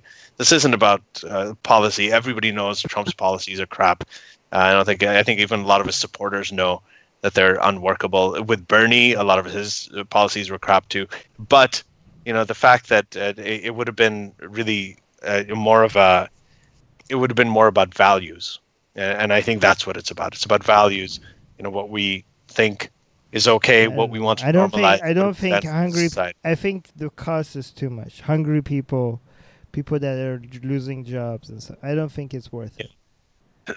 I don't think it's worth it. This is what people say in Iran as well. Like, the Islamic Revolution might die. Well, the people say that the Iranian people deserve to go through what they picked to see how Islam truly is, right? Like you only learn how bad Islam is once you live under an Islamic regime. So it's good that this happened to Iran, so people could see, like, no, this is too much of a cost. Like, yeah, I know. Like, it's kind of like. It's kind of like, this is what people are like. I mean, this is against what I said as well. Like, at least people could see what a big disaster Trump is, but I don't think it's worth it. It's kind of like beating somebody, like, or gang raping somebody, and being like, "Why are you gang raping this person?" It will to appreciate how good it is not to be gang raped. When they stop, so that after we're done, he could go and be like, "It's good that I'm not being gang raped right now." Oh my God, I don't think people realize. I don't think people realize the damage that the Trump administration is doing. Yes. Underneath that, I mean, like dismantling half of the government. The State Department, the environmental, the EPA, everything's being dismantled, and people don't seem to realize that. No, the standing of the United States internationally is damaged for like how seriously United States is being taken internationally, or the image of it as a deal maker or. Yeah. Never. Let's make nuclear deals with the U.S. now, because we know what's going to happen when the next president comes. Yeah. So the related thing over here, Bobby says, Bernie thinks we can spend made-up money without consequences, but I would have voted for him over Trump as I voted for Hillary over Trump, even if he's a dirty socialist. So I am not, Bobby, I hope I didn't misrepresent. I didn't misspeak over there. I actually like Bernie a lot. I don't think as a person, not only as a person, but I think that his basic overall broad ideas are really good. I think his execution needs a lot of work. But I do think that now in retrospect, because I don't think this was an election about policy. I don't think the next election is going to be about policy. I think that if Bernie had run against Trump, that would have been better. That's something that I changed on. I was wrong about it before, but in hindsight, I actually think that Bernie would have been a better candidate, and I would have preferred it he'd won over. Well, I would have only be for Bernie for people to never support socialism ever again after he won. Yeah. No, I mean, I disagree. I like the guy as a person. He's like a sweet grandpa kind of person, but his policies were a disaster. I think maybe even worse than Trump. Can I throw in something here that I haven't ever heard discussed that comes with respect to the safety net? Many years ago, communities were stable. Everybody knew everybody, and so they took care of each other. But in this day and age, everybody is so mobile that there is no such thing as a community that you grow up in and stay in.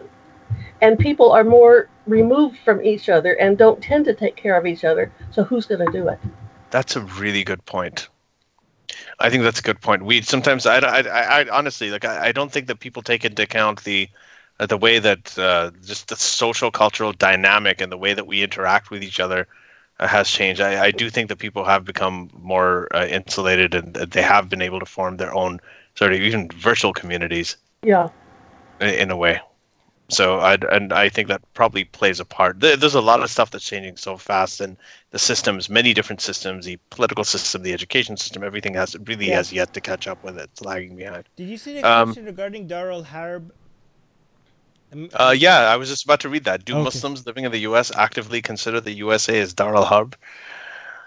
Have you met every one of them? No, I mean, I don't think you can make a statement about Muslims in the United States. You could say about compare them as not all. Yeah, no, I mean, of course not. I think not. Here's what I will tell you about most Muslims, in general. Again, not all. Can we define Darul Harb, by the way? Darul Harb means house of war, but in Islamic ideology, the whole world is. Sunni ideology, actually. The whole world is cut into two, Darul Islam and Darul Harb, which is House of Islam, and everything that is not part of, every country that is not part of Islam is the House of War. Means either, even if you have peace treaty with them, is considered to be basically temporary peace treaty. At some point, the understanding is all land will be Islamic and Islam will dominate the entire world. But what the misunderstanding is that a lot of people think Muslims care about Islam, which most Muslims don't give a shit about Islam. Even the ones that tell you that they care about Islam. Islam is the last thing on their mind, on most of them, not just Muslims, even more so in Muslims in United States, but even Muslims in Islamic countries. I would actually think maybe Muslims in UK think about Islam more than Muslims in Egypt or in Iran, because in Iran, you're not constantly thinking about the fact that you're a Muslim, unless you're very religious, right? And maybe in the UK, the fact that everybody is separated, maybe you're constantly reminded of the fact that you're a Muslim, right? Just the same way that I don't remember that I don't constantly think about the fact that I'm from Iran, for example, and then somebody points it out to me. Like, it's not even something that you're consciously always thinking about, right? And another example is, like, think about your average Christian. How many Christians have read the Bible? How many Christians know the Ten Commandments? How many Christians... I mean, a lot of Muslims, you could find them... I bet a lot of them wouldn't even know what the fuck you mean when you say Darul Harb, right? I ask a lot of Muslims, name me the 5 pillars of Islam. Most Muslims can't name me the 5 pillars of Islam, right? You can make up a verse and get a Muslim to defend it.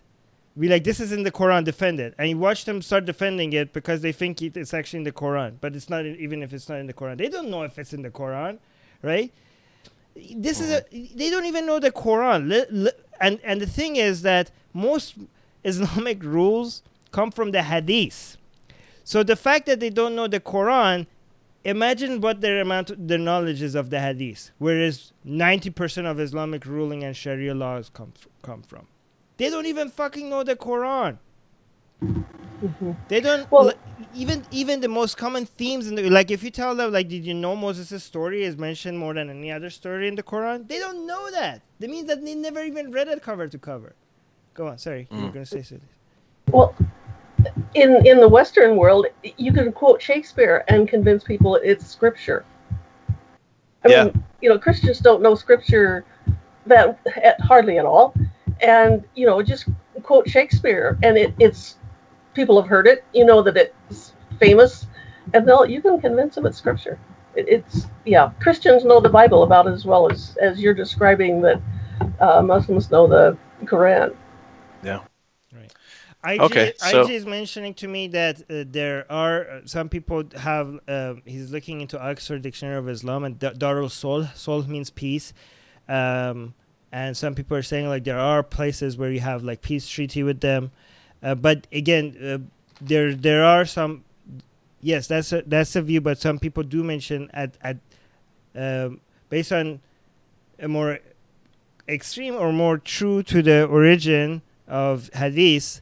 The treaties are just temporary, right? Like at some point, every place that is not Islamic will have to become Islamic based on Sunni ideology and even based on Shia ideology. Because in Shia ideology, you don't have to do it. Imam Zaman is going to come back and do it for us. But go on. Yeah. So next question from Why So Religious? Do you believe a lot of atheists are globalists because they hold on to religious ideologies? Because all religions are globalist. Okay. Yeah, no, I don't think. Define globalists, because if it seems like globalist means different things to a lot of people, and it's for some people it's another term for Zionist, right? But for some people it's anybody that believes in a one world government. For some people, anybody that advocates for trade and less barriers to trade, all of a sudden becomes a globalist. That is what I think. Yeah, that's what there's isolationism versus globalism, like that whole idea that, you know, do we want to be protectionist? Do we want to be protectionist? Do we want to be globalist? No, I'm against protectionism because of data that shows that everybody benefits from trade, right? Like this is something that has been like there are some things in the economy, and I have a minor. I got a bachelor in finance, but I also have a minor in math and a minor in economics. And there are not that many things that many people agree on, but this has been shown. Okay, more trade is good. Less trade is bad. The more barriers to trade you introduce, the worse off everybody is on both sides. Okay, and if that's what you call globalism, then yes, it has nothing to do with the fact that we used to be religious. It has more to do with the fact that every single set of data shows that. But go on. It's interesting that this is one of those places where the fringes of the two far ends of the political spectrum kind of come together, as where you have the far right people who are protectionists out of nationalistic, America first, this and that, including Trump, and then on the far left you have people who are against trade, like Bernie Sanders and all these other people who think of globalism as something that's exploitative and that actually just widens the gap between people who are less fortunate and more fortunate, and for completely different reasons. I mean, they're against it, but as Armin's saying, both of them. I completely agree with you. I think they're both wrong. I think this benefits people. An interesting thing is, people used to talk about sweatshops, how you have sweatshops, and sweatshops are good. I'm pro sweatshops. Okay, so let's qualify that. Because what's the alternative? Oh, you pay kids nothing and very little money for doing very little job, as opposed to what? Opposed to them going hungry and starving. Good job. You took away their only means of making money. Go on, sorry. Not only that, but a liberal leftist darling like Nicholas Kristof of the New York Times actually wrote a whole article about the nuances of this. And this is something that I saw, and I'm like, wow, I'm so glad he wrote it, because a lot of people didn't know. When I was in Pakistan, and even if people who are in India and China, they see that whenever these foreign companies, multinationals, international multinational companies, they come to these poorer countries and they set up shop, They hire people, they give them health care. They know that they're under a lot of scrutiny, right? Because international scrutiny, because there are all these watchdog groups looking at them and making sure Nike doesn't mistreat all of its employees in India and so on. So they know that they're trying to be careful. They get the kind of benefits and the kind of salaries and the kind of opportunities. A lot of times in those countries, they're very, very happy to get it, because if they went for local people wouldn't provide them benefits. Why so religious is saying that when you're talking about globalism, it's talking about, I think, movement of people rather than trade. So yeah, that's another part of the people. So if you're pro-immigration, you're considered. See, this is why globalism means a lot of things to different people, right? I don't even know which definition to some people, it's dog whistle. To Zionists. To some people is people that are supporting one world government, and some people have mixed that together. Basically, apparently, it's the Zionists, Jews, which are all the Illuminati, which are also the devil worshippers, which are also the Freemasons, which are also the people that want the one world government. It's all just gets together, right?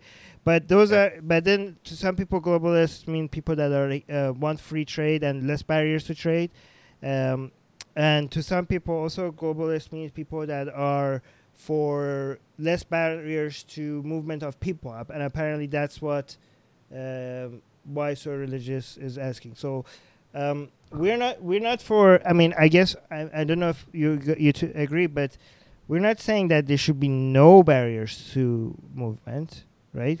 We just disagree on what are the limitations of the barriers, right? Like what are the standard? What's the screening process? How you screen? What you screen for?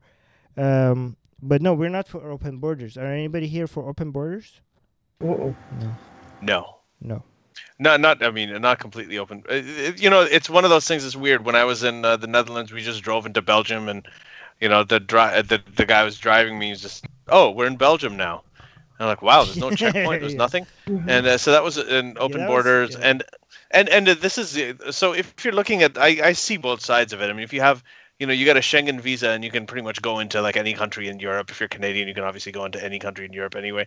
But there's no checkpoints between countries. So we could have gone into Germany or France the same way that we went into Belgium. Yeah, but you can have that because you have people on both sides that you agree with values, right. And they agree with it, and they want to create a union, the European Union, that's a little bit like the US. If you're going from New York to Pennsylvania, you're not even going to know it. You just drive through, it'll say welcome to Pennsylvania. Yeah. So it's they're trying to create something like that. Yeah, so that kind of open border I'm good with. I mean, I like the EU, but I'm not supporting an open border, for example, between India and Pakistan. Is it?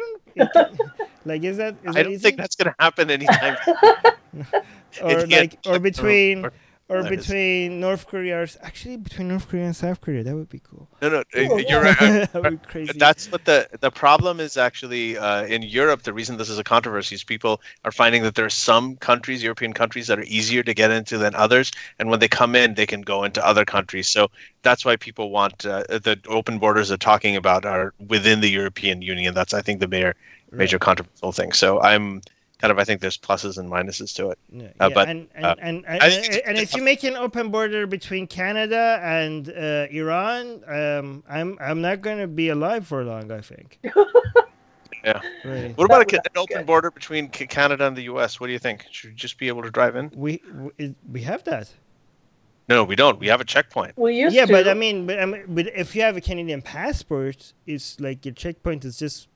No, Armin, it's not like that. It's still not an open border because the thing is, it feels like an open border. Like you still get stopped, but you just get stopped for 3 seconds. Because we're Canadian. Yeah. But the thing is that for a lot of they can stop you and they can turn you back for whatever reason. Okay. There's a checkpoint. Whereas if you're driving from Alberta into British Columbia, that's open border. Yeah. Okay. So that's kind of a border that I want. Like. It seems like it feels like you're just breathing through, but you're still somebody there to check to make sure that ISIS is not going to show up at my door. Lois, what do you think? Do you want an open border with Canada, with the U.S. South? Not now. No, because let's build a big, beautiful wall on a southern border. Yes, we need a wall.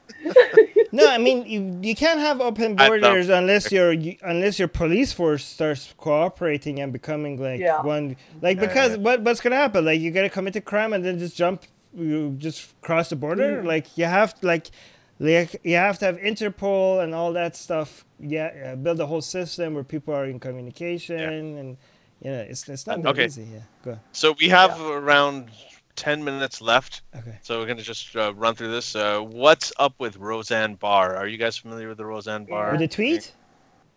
Yeah. Okay. She said that Valerie Jarrett, who's one of the black senior advisors to Obama, who was also born in Iran, said she said pretty much that the Muslim Brotherhood and Planet of the Apes had a baby, and that's Valerie Jarrett. To me, that's obvious. I agree with the majority. I think I think, and it's not just this comment. It's even before this. She's called George Soros a Nazi collaborator because of an interview where he was 13. He's Jewish, 13. He was in Hungary when the Nazis took over Hungary. His family posed like they were Christian so they could avoid being killed because they were survived. And because of that decision he made when he was 13, they're saying that, well, he was a Nazi collaborator. She said that he was Donald Trump Jr., who I call Donald Trump's dipshit ejaculate. He retweeted this as well. So the whole thing's become a big Twitter controversy. Well, I mean, I think the people that are complaining, I think I don't know what the examples they're bringing up, but they're giving examples of people that from the left that made comments that were offensive that didn't get fired. Like, so they're like saying, what about this? What about, like, they're asking. So I'll give you an example of one of those. Okay. So what happened is when you compare black people to apes, I mean, that's a known thing of racism because apes, unless you're so not racist that you didn't know that. Like the people in what was that? H&M people, remember? They had like this, the cute little shirt, like my little monkey, you're my little monkey. And the boy that was modeling it was like African American. Right. I think they didn't do that on purpose, right? I think the people that did that were so not seeing race that they didn't even consider that this is gonna be. Like, it's possible. I mean, I call my daughter a little monkey sometimes, but it's not. But I mean, come on, like even the mom of the kid said, like, come on, this shirt was for every like, and that wasn't for. I think with Roseanne, it was more a pattern. No, Roseanne maybe, but I'm just saying you couldn't find examples of people that didn't even know, like they're so fair, far away. They're so not following these things that they might not even know, right? Yeah, like, fair point. Yeah. But what they're saying now is they're saying that because Bill Maher, remember when Bill Maher said that Trump's mom fucked an orangutan and he put that thing that Trump is the son of an orangutan. He put their faces together and they looked alike. Right. So now they're saying that he compared Trump to an ape, which doesn't have.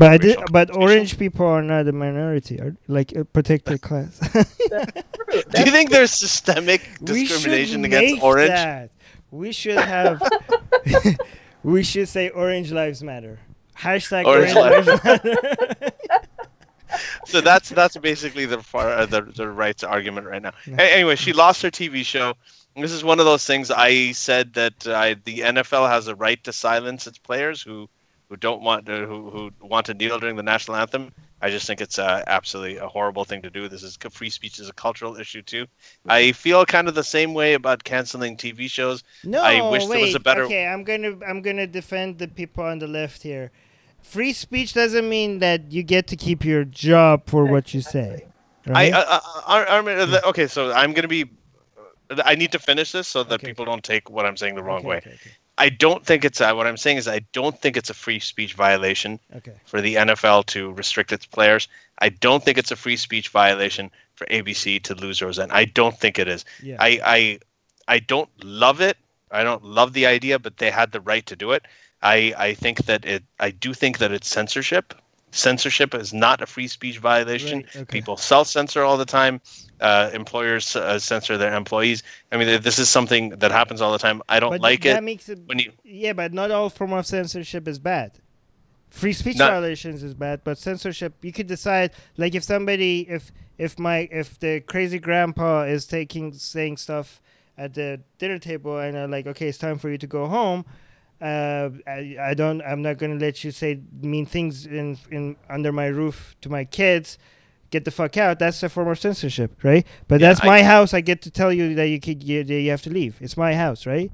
This is not the hill that I want to die on, the whole Roseanne thing, and defend it. Right. It's not something that's going to keep me up at night. Right. But in general, ABC also canceled Bill Maher's original show, Politically Incorrect. I remember when that happened after 9/11. I think that, this... I mean, you had advertisers pull out of Laura Ingraham. There are times I agree with it. There's times that I don't, depending on whether I like the show or not. And I guess that's part of the game. In this case, I think most people agree, from what it seems like, most people agree that Roseanne's show should have been canceled. I just feel like I don't have a better solution. Here's the thing. It's one thing to say it's a bad call or a good call. But as a private company...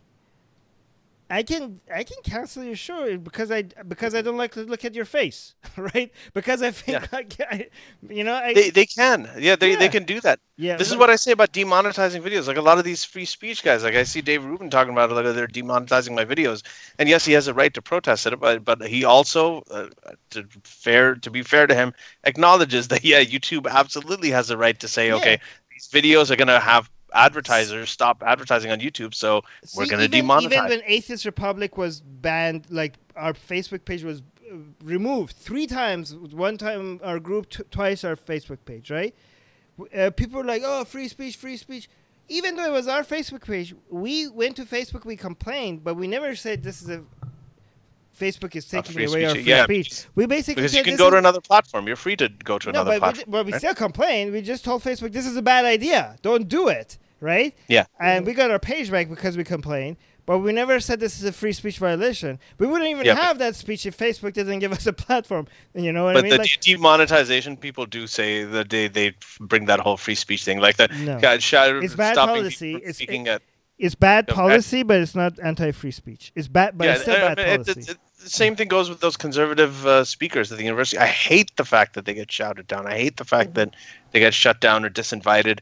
But that's also free speech. But even in good. Just okay, so even in public universities, by the way, protesters do have the right to go in and shout down and peacefully protest as long as they're not being violent. If you are peacefully protesting and making enough noise where you can't hear the speaker, that's disturbing the peace. Okay, that is anti-free speech. If it's in a public that really is the discretion of judge. I don't know. But I think when you talk about if you come to my platform and you're disrupting, I could call on the cops on you. Yeah, I mean, if you're coming into the lecture hall and you're disrupting, like you're making noise, protesting violence. Yeah. Yeah. But so I don't know. I think this is there's a lot of bungling here. I'm not going to miss the show. Actually, I think that it was a good show.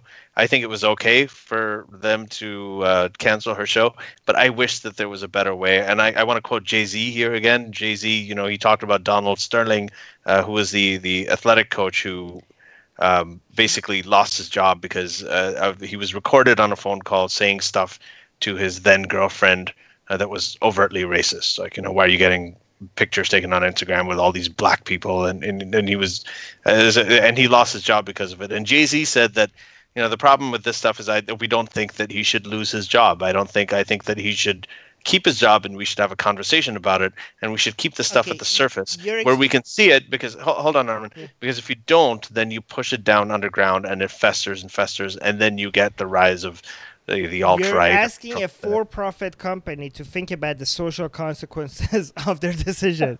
They don't give a shit. That's what I'm saying. I don't have solutions. I'm just talking about. That's what I'm saying. I wish there was a better way. You can't expect a for-profit company to think like that. A for-profit company is going to be like, are we going to lose a whole bunch of audience because we kept these people on, right? What is the effect on this on our bottom line, right? So what is the net effect? So a lot of people are going to hate us because we canceled the show. A lot of people are going to hate us because we kept the show. Which side of this we're going to be on? Like, you're going to be like, if we go up to them and tell them, like, it's better for society that these things. No, get the fuck out of here. We don't give a shit what matters to the society. So we just we have our shareholders. We're gonna lose our job if we don't make this month's returns. We are gonna be answerable to the people on the boardroom, and that's the only thing we care about. Okay, so yeah, the show has to go because we can't deal with this nonsense right now. Okay, so and I don't want to let this conversation go without mentioning James Damore. And this is something that everybody made a free speech stink about in the past, and the same people who were saying that James Damore, him being fired, was a violation of free speech. No, it wasn't. Google fired him because they can, right? For whatever reason, they didn't think that being associated with him was good for the company, good for the image of the company, or whatever.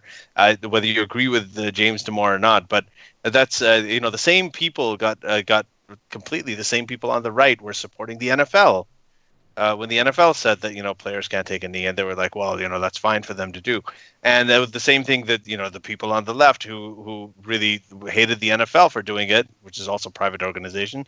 And now they're really upset about the Roseanne thing. And I understand this is, that's what gives me a bad taste about this. I am not a fan of censorship. I'm not a fan of silencing or deplatforming people. I'm okay with not giving them the platform in the first place. That's one thing.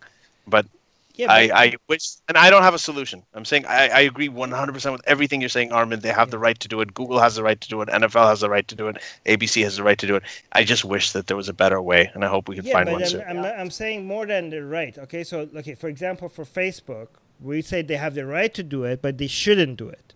It's not a good idea for them to do it, right? For this one, I'm saying we are all agreeing they have the right to do it, but I'm not sure if the fact. For Facebook, the reason we were trying to convince them that this is a bad idea, because we were saying that this is a bad PR move for you, right? Like this is a bad image. You're the biggest atheist Facebook. You're making the people that need to speak the most, they're most isolated. You're gonna be the people that are removing them from having that window, right? For these people, they probably have. This was a huge highlight on this, right? For Facebook, as soon as something gets a lot of highlight, they get people that bring the analysis to know what decisions they need to make. And usually the decision that they make is the right one based on the factors that they care about. And these companies know, they have a lot of people there that know how this is going to affect them. And based on the information they have and based on the stuff that they care about, they probably make the right decisions. It's too much for us to ask a for-profit company to make decisions based on the stuff that we care about rather than the stuff that they care about, which is their bottom line at the end of the day. This is how companies operate. Like if you can't expect corporations to act like human beings. Like this is not why you make a corporation. A corporation is there to make profit. Yeah.